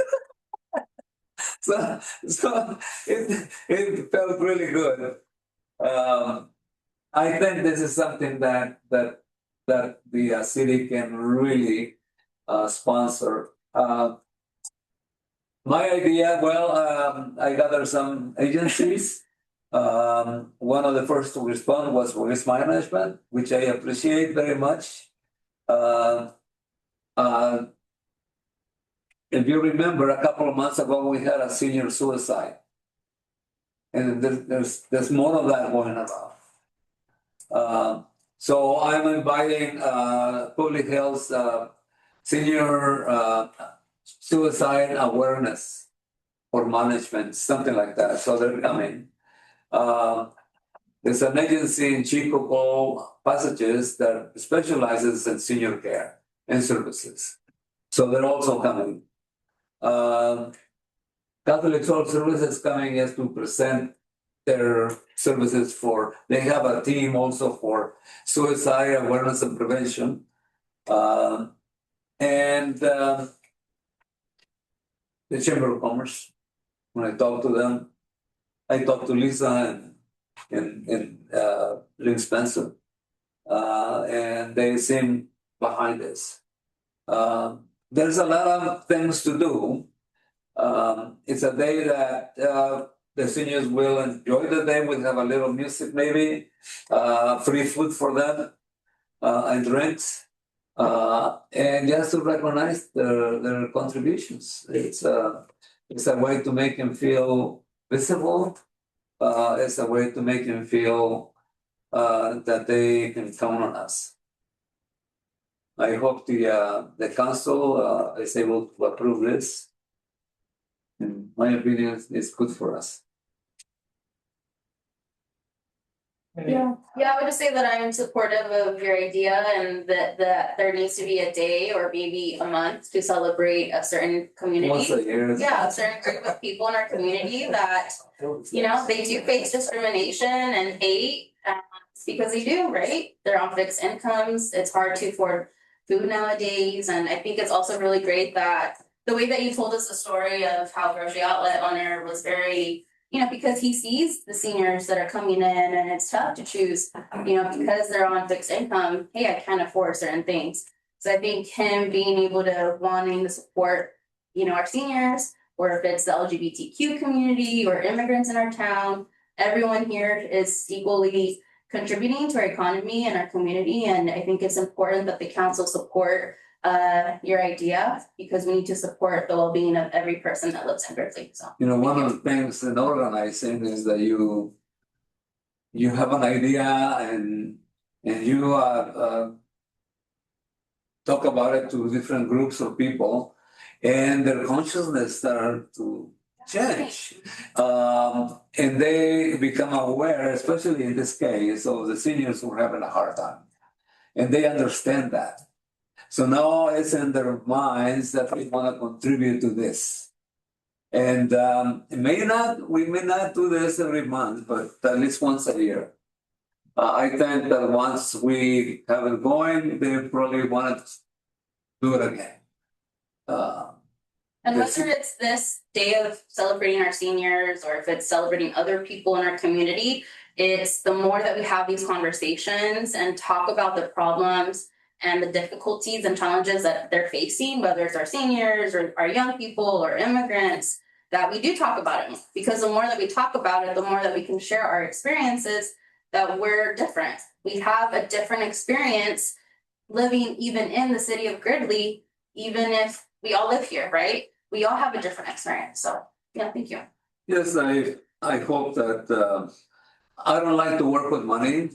All my organizing don't have any budgets at all. In this case, that is the same case. They're all donations from the different agencies and clubs there, all donations. Some people are donating pastries. Sweeties? The Lions are gonna bring hot dogs, and I don't know what else they're gonna bring from other agencies, but they're gonna bring something, and we'll make sure that the seniors enjoy. It's gonna be 3 hours, from 3 to 6. It's not very long. But I feel that this age group, and I belong to it, we need to actually celebrate their life. Got a logistic question. How are you gonna get them to and from transportation? Well, that's what we're gonna have to work out. Those who have, maybe, I don't know, that Feather Flyer can actually do something. I'll get some tickets from the Feather Flyer. Now, the nursing facility behind Orchard Hospital has their own transportation.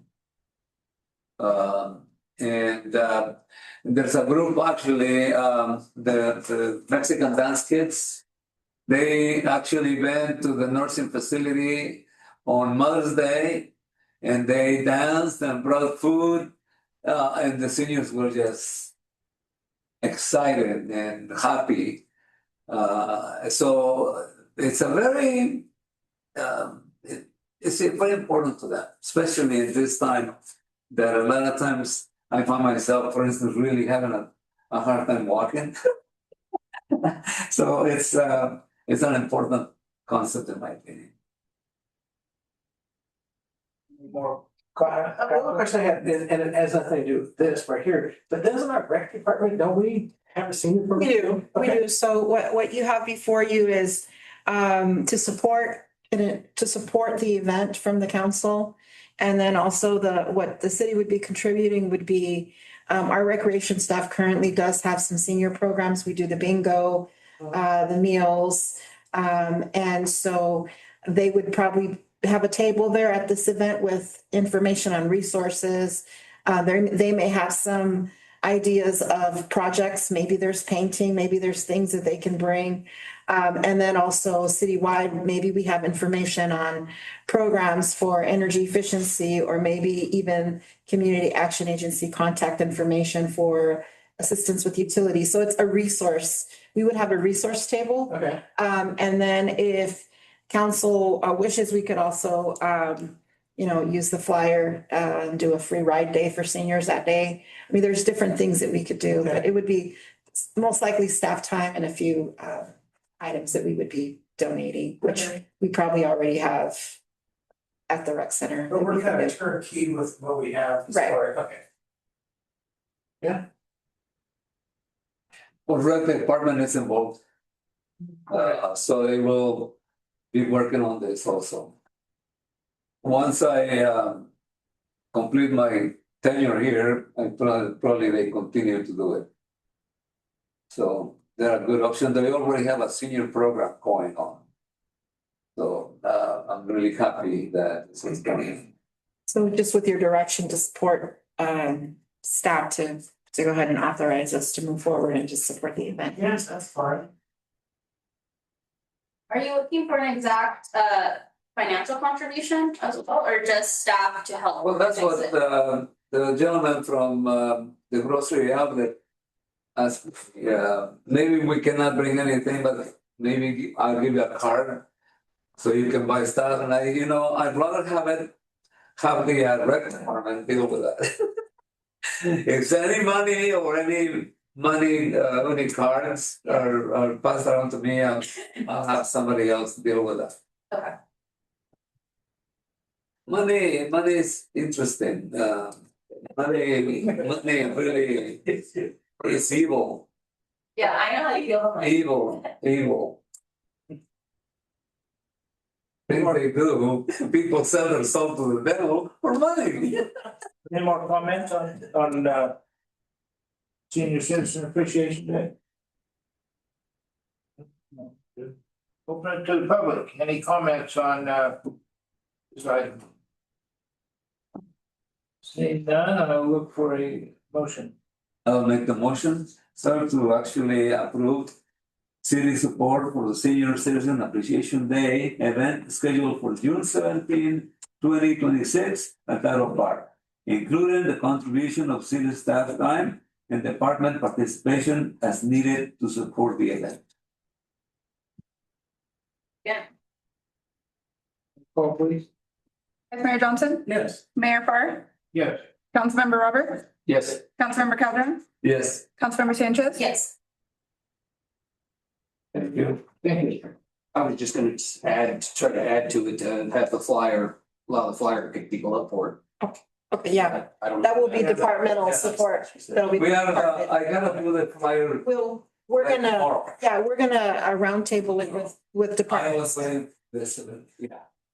I don't think you should have bike count. I think we should just do it. Item number 7. Agreement with Chief of State Enterprise for GIS service 1/6 to 27. Good evening, Mayor and Council.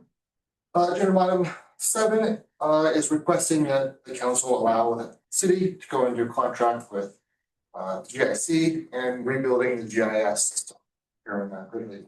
Now, GIC, which is now known as the North State Planning and Development Collective, once ran most of the county's GIS systems. These are geographical information systems, or a mapping service that allows a user to kind of visualize what's happening in a geographical area.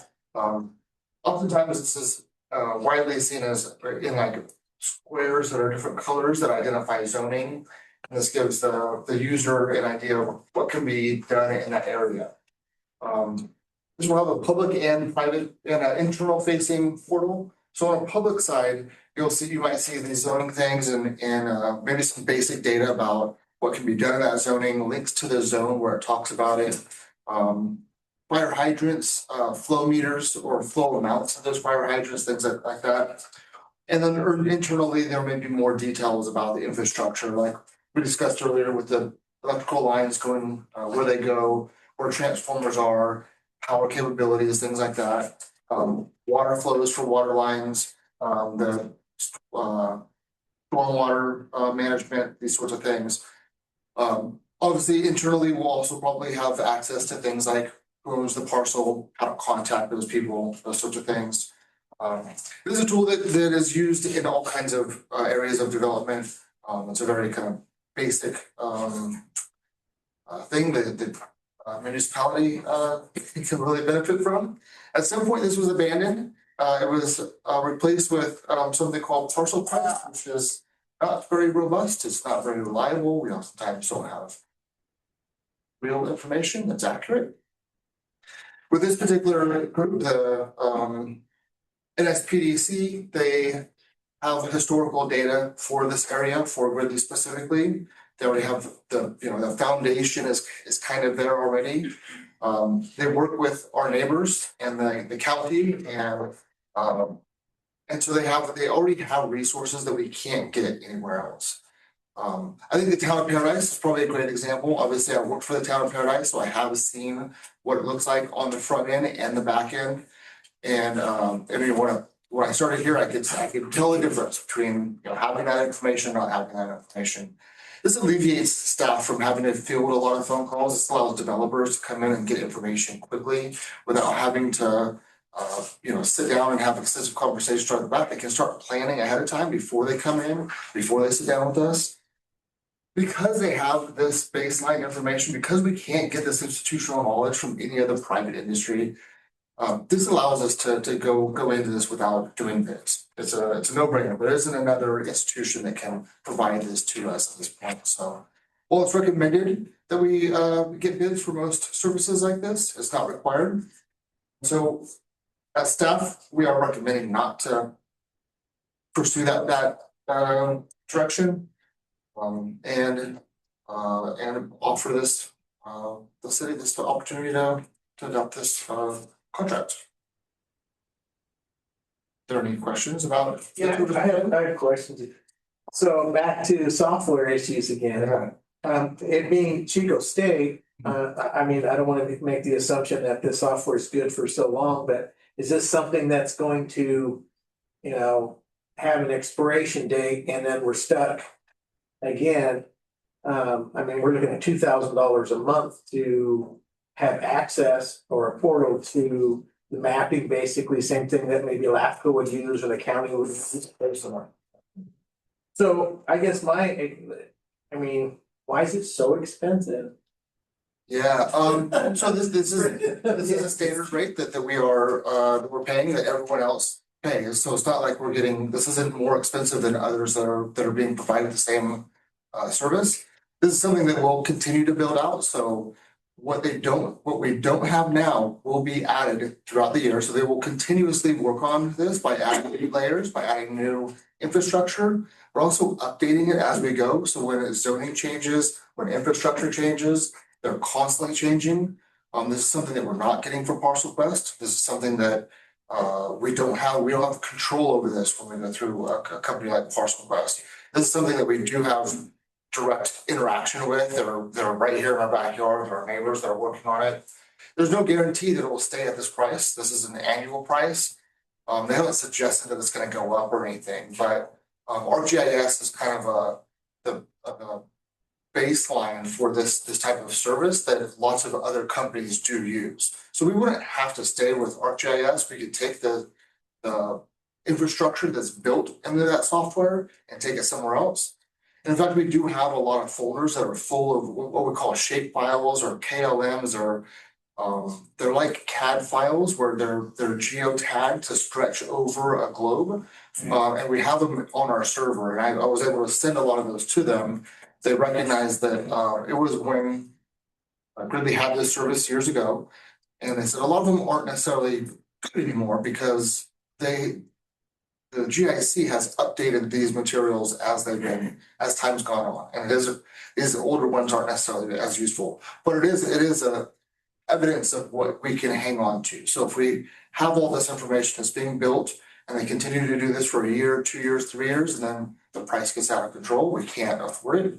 We can take that fundamental data, those files, and have somebody else apply them to this ArcGIS. Okay, so basically they're building what we give to them. They're putting that information into their mapping file or whatever. Yeah, We're just paying them that fee to do that. Yeah. But let me ask you this, can they sell that information? Can anybody else access that information that we're giving them in the maps that they're building? Only from that external portal. So the public facing portal is public information. And so that is public for people to have. They can't give away private information that they're not allowed to be given away, obviously.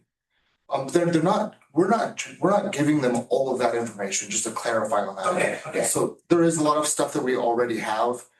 Specifically, our engineer has mapped out a lot of the infrastructure throughout the city. So that's something we will provide. But they are constantly updating it just because it's a service for the students. It's a place where. Yeah, so I guess the information that's being input are they actively going out and getting that information and building it also, and you're contributing to that also? Essentially, yes. I think a lot of that, they're not necessarily actively going out and trying to find it, but a lot of it is like recorded maps where people go in and they submit the information to the county, it gets recorded.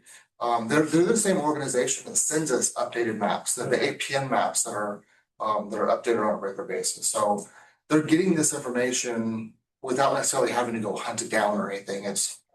I'm just trying to justify paying them money. Sure. That kind of money Yeah, I for agree. building something with our information. I understand better now because it's something that we can use, and I guess my biggest thing is, and because I've been through it, is the software issues where they say, oh, we're not gonna, what do you call it, extend it out or whatever, it expires or whatever. As long as we're not paying for something and when the end is near, we can't take it and go someplace else, but you're saying we can do that, correct? Correct. So an ArcGIS isn't proprietary to the GIC or GIS in general. And so when you build shape files, they can be used in all kinds of different software and capacities. So have we looked at other sources that do this just to confirm that this 25,000 is a pretty fair deal or? So the challenge is that we can't, there isn't another company that has the foundation that's already built. All right, So because Grizzly has used them, because they already have this institutional knowledge, they're working with all of our neighbors. You really can't compare that to anybody else. Okay. We also wouldn't have the access to the individuals like we do with the GIC, or I'm sorry, NSPDC. So probably not the best transition. Yeah, I have a couple questions and comments. I'm definitely supportive of this. I worked the campfire cleanup on the private side for Tetra Tech. And a lot of our property verification, how we were tracking the individual property cleanups was using this system. And it's like you're mentioning, it could carry more or it could carry less information. And I think if we're able to invest in this software so that across departments, we're able to tap into projects, into properties that might have issues, you're able to report all of that in that software.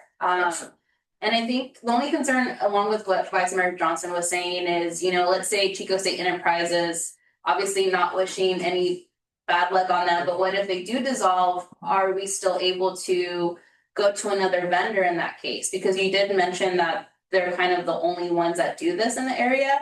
But I know that the state, like different state agencies and departments, like Air Resources Board or the Tax Credit Commission, I think a lot of them use the software too. Caltrans? Caltrans uses it actually to where you can look up like projects that they're doing throughout the state.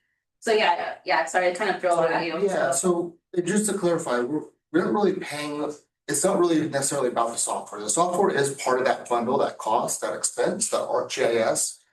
Because it is the most powerful within its category, but a lot of that money is going into building the database, to them, applying the layers on top of ArcGIS to maintain that. They're hosting it on their own servers.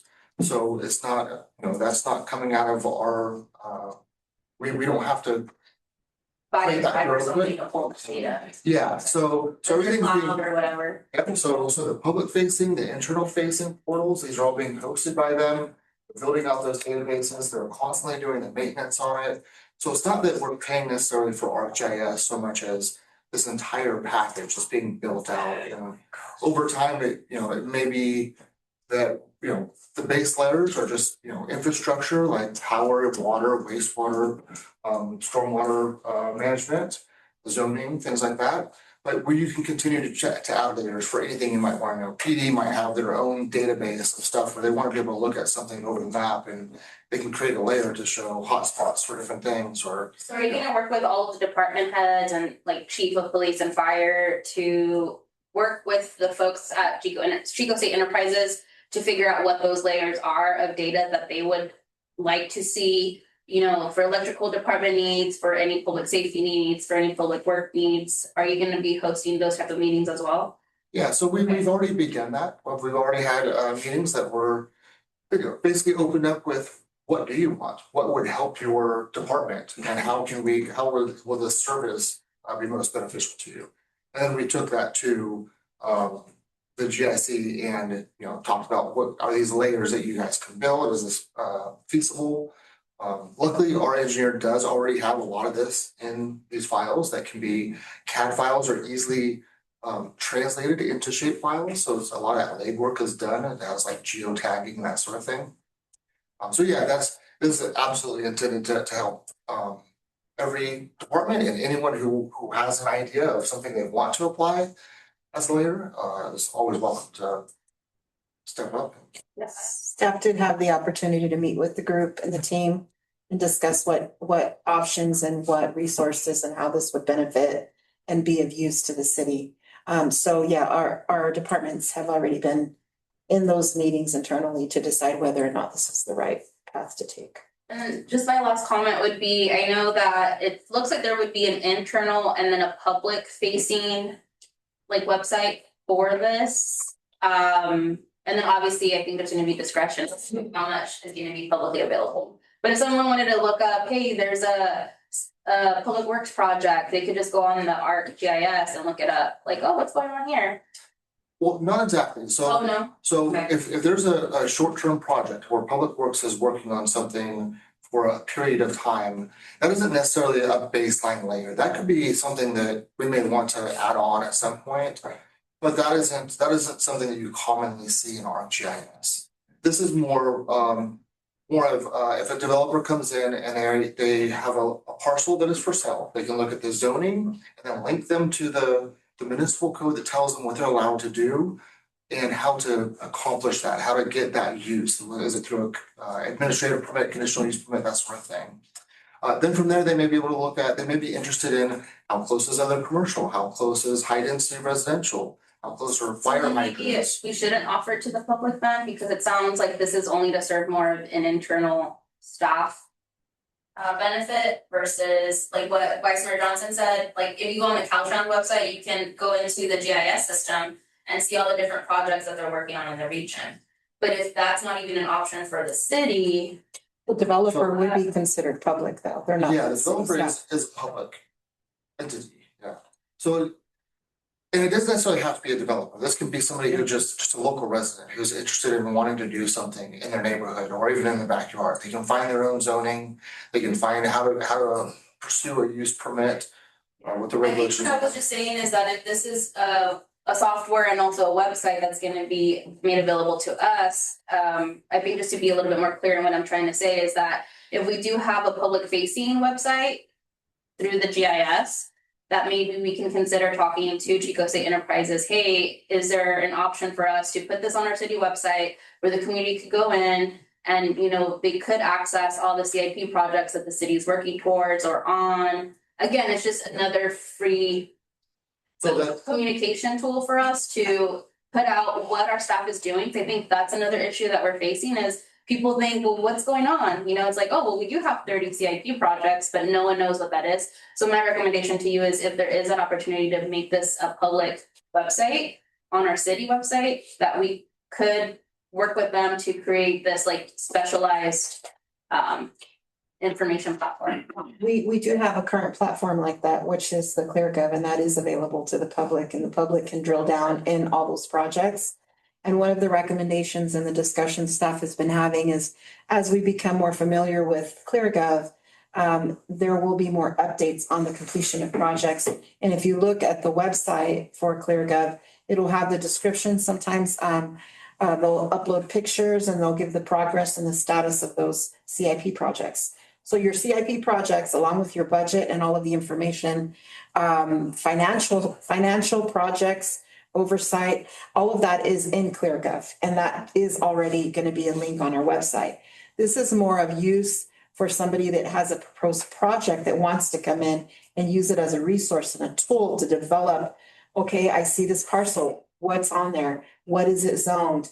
What permits do I need? So it's going to be available to the public but for more of a project oversight, if that makes sense. Yeah, so that makes sense. Thank you. Yeah, hence the planning and development part of the resource that we're tapping into. So yeah, and then obviously on our side internally, it's something where, you know, I may not know anything about the electrical or wastewater connections, but I can quickly get in here without having to call somebody and say, oh, I can see how much power is available in this area or how much wastewater they can handle or water pressure. We have people that come in and ask these questions at the counter, and it just saves them having to come in and do that. Because if they could pull it up, they have that at their fingertips. So it's a really good resource to have. And we currently don't have anything like that. And it provides for layering, again, layering for our utilities. We're talking about AMI, we're talking about just modernizing what resource and what information is out there. So this is a good tool for the public as well.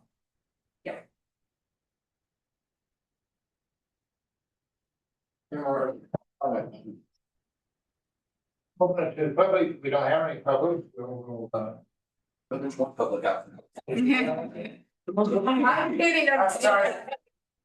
Yeah.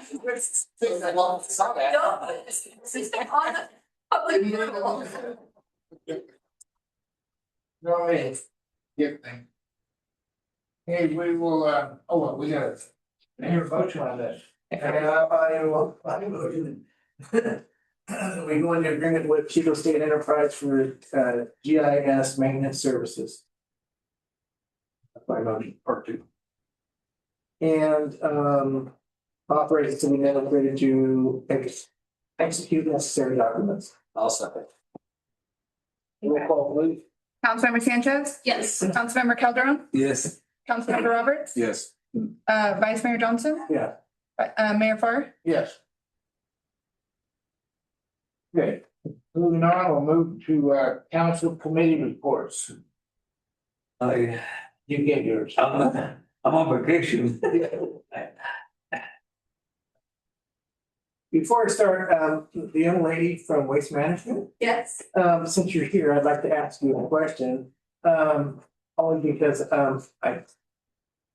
tires, where can people get rid of their tires? A lot of people want to ask me about that, right?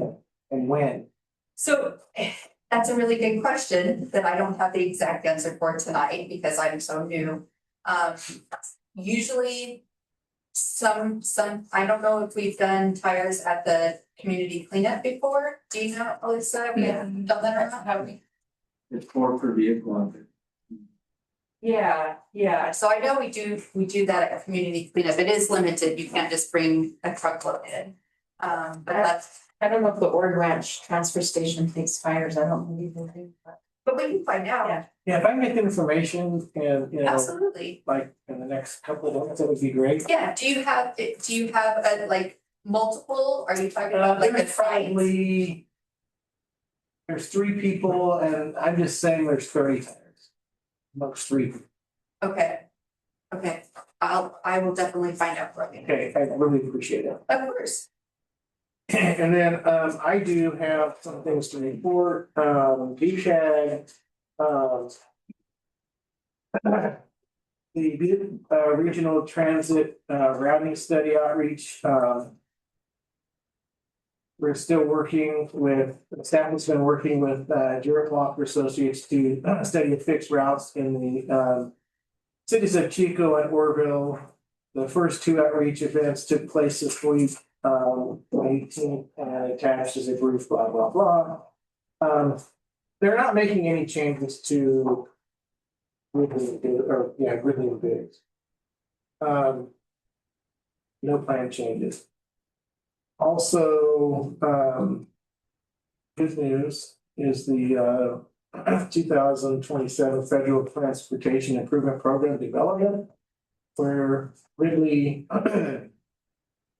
has the Cherry Street sidewalk improvement project. BCAG has their staff recommended that they fund the whole project for $460,000. And the Fairview Gap Closure Project. Staff recommended, a recommendation was fund the preliminary engineering right away for $440,000. Then we'll have to go out to I'm sure there'll have to be a grant for that also. And then air quality, because there wasn't a LAFCO meeting. In fact, I have that Thursday. So, and then what we did at the air quality board, we approved the minutes. Of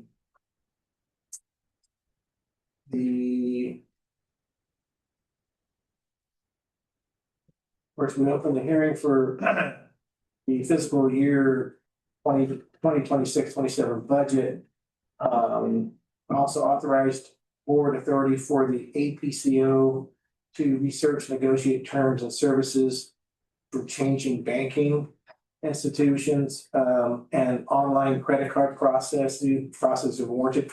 The bank that they're dealing with is not only charging the little access fee or the card fee, they're also throwing another fee on top of that. So we're looking at they're looking at giving a bank that's going to be a little more in line with fees that can be tolerated.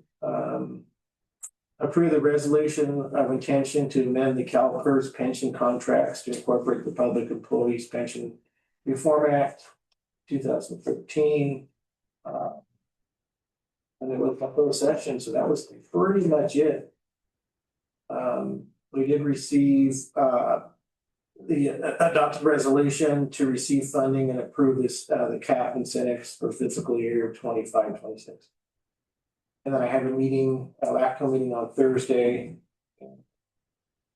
Start all over again. And that's all I have to report on. Thank you. Oh, no reports for me. Thank you. City administrator report. Yes, I attended the BCAG Board of Directors meeting, and I believe Vice Mayor has already highlighted the Cherry Street sidewalk improvement and the Fairview Gap closure project with anticipated awards. And then a roundtable meeting on Senior Day with staff to discuss options and bringing that to the council, which it was approved tonight. I did attend a meeting with our sister city, Comala. I wanted to report, it was a lot of progress made. We spoke about upcoming potential events. One of them that we talked about was their visitation last year.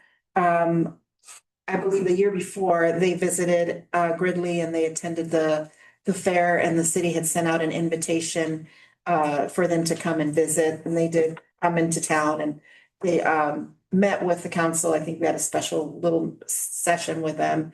And then they also attended the Butte Fair. So we'll be extending that invitation again this upcoming year. I'll be bringing something to council for formal approval unless I can get direction here, which it's not agendized. So I'll have to bring it back to council for a direction to send the invitation out for them to visit us again. They may or may not come, and I want to add it's at their expense. It's not at the city's expense. They come here, they pay for their own lodging and airfare. They just come here and meet with the Gridley and visit with us. We did talk a little bit about a theme, Roots That Unite Us, as a concept for involving youth and children exploring heritage, about their countries, and it's an art exchange. We talked about a potential auction and information. We do have we've established a portal, a website, Facebook between Gridley and Comala. And then it took a lot of work. I want to commend Carmen. She spent some time developing that with their staff as well. And we will be uploading some information as we progress. We felt that was a good exchange between both for the sister city. There's no cost to the city. It's free information, and it allows for a portal for both communities to kind of upload information about their communities. So cultural event, digital engagement, and then they talked about even one of the ideas they had, which I thought was kind of cool, was they specialize in bread making, and so they thought they'd live stream something and get the community involved. And then if they do attend and they do visit Gridley, if they're at the fair, maybe, they'd live stream that. So people from those communities could kind of interact with people from this community. So there's a lot of discussions. We also talked about just some fire department gear that was donated, and having that, they've made arrangements to have that taken back to the town, and they're working with fire department.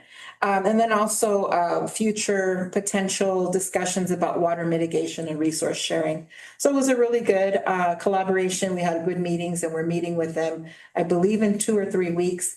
And just want to say that'll be on the next agenda, would be for us to send out the invitation.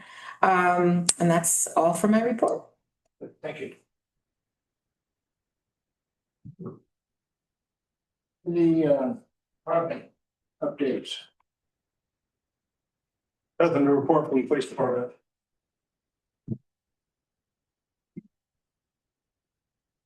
The Mayor Council, it's already been highlighted. I just wanted to had an opportunity also to go to the BCAG board meeting. It was really cool. Something I've never done before, so I learned a lot, I believe. It's really cool to see Yvonne Garcia recommend those 2 projects to the city of Gridley. Awesome. Yeah. And one other meeting I did have, Caltrans had a site meeting And everything's pretty much gone to night work except for pulling wires and stuff for the push pads for the sidewalks. But at night, don't know what they call dig outs right now. The real bad spots in the asphalt, they're getting them dug out, getting them repaired, all in anticipation, they're gonna start grinding. So things are gonna get, say, ugly. It's gonna be at night. There's probably, 2 or 3 lanes at a time. There's gonna be lots of shifting. Get everything overlaid. Possible good news, they anticipate probably mid-August, this project will be wrapped up. So while they're doing the grinding, everything, all the planters are getting backfilled. They want all that backfilled, all the plants, trees, everything done prior to them doing the asphalt. So their equipment doesn't tear up the new stuff. What happens to the grinding? They haul it off? They haul it off. That's all them. Can we, I can inquire, absolutely. Yeah. Okay, I had some people who would be interested in hauling it off. okay. I will find out tomorrow for you. Right. That was it for me. Can you, I know Ord Ranch, I don't know if you met with Ord Ranch. No, actually, tomorrow morning, I believe it's 10 o'clock. Yeah. Yeah, we have a meeting out at Ord Ranch with Doug to go over some projects, some needs, some wants out there. One, I know Ryan will be working with some more lighting, maybe with Tyson, some security as well. And a big thing is going to be the fencing. They're wanting to redo the fence, a taller fence. It's kind of a Electric fence? well, yeah, that might help. A concrete wall. So anyway, it's just we're gonna get together and try to figure out what's going on, what we need. Maybe start searching for pricing, what we're going to, how much we're gonna have to come up with, what we can't do right now, and then be brought obviously to council at some point. We'll probably have a Ad hoc. yeah. We'll probably put it through ad hoc. Right. And I think also just to note, they did some clearing out there. Yes. They did a lot. I want to commend Waste Management for doing that. Bunch of trees all around the perimeter of that. Yeah. They took their staff and their time, like excavator, cut those down, remove stumps. They put thousands of dollars into trying to clean that up, getting it prepped for us to. So, yeah, big shout out to them for doing that. Doug's not here, but I know. let him know. Yeah. Let him know, I promise. Any other questions? All right, thank you.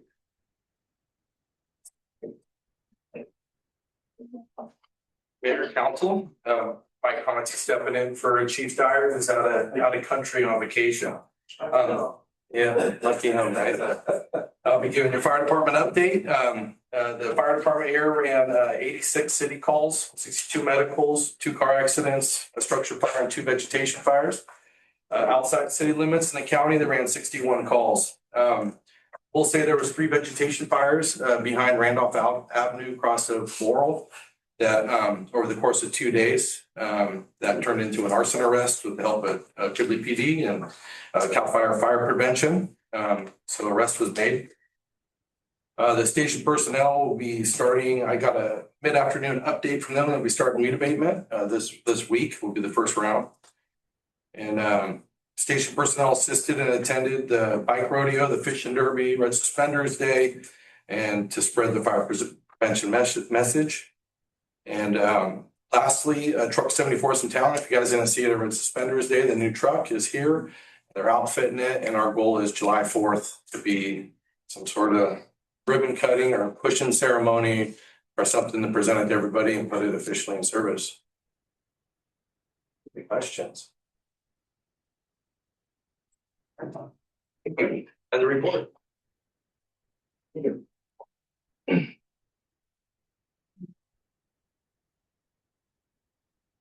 Council, so since I last updated you, Symphony Estates has been recorded. I was in transition to from one developer to the other, from the guy who did the streets, the guy who's gonna build the houses, so hopefully we'll see some action on that soon. The rain has really kind of put a damper on, Pacific Flyway. They're doing their best, but, you know, as long as we get these downpours, they're just kind of stuck where they're at for now. Orchard View has been moving forward a little bit faster. I'm gonna talk to their super. And he said, they are moving slower than they'd like. They have had some issues, rain being part of it, but they are progressing faster than Pacific Flyway, I would say.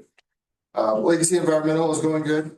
They've completed the bio study, they've begun the traffic study, and we're looking at noise coming up at some point. There might be some foundational information we can pull from to jump that step. We'll see how that goes. Along with the safety element, that continues to move forward as well. Aside from that, just basic planning stuff going on day to day. I'm happy to answer any questions you might have. I didn't hear you mention the parkland. Is there any movement there? You know, I haven't seen anything happen there. The last time I took the fence down front. Okay.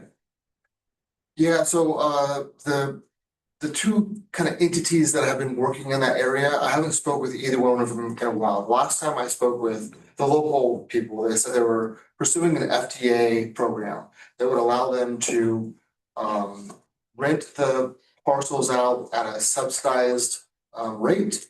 And that would allow them to at least begin getting income from them.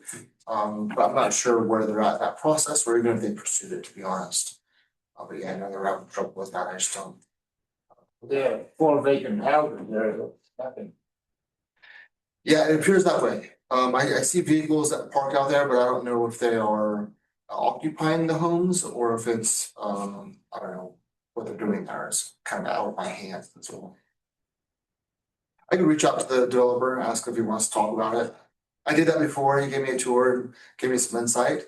But he hasn't reached out since, so. Okay, thank you.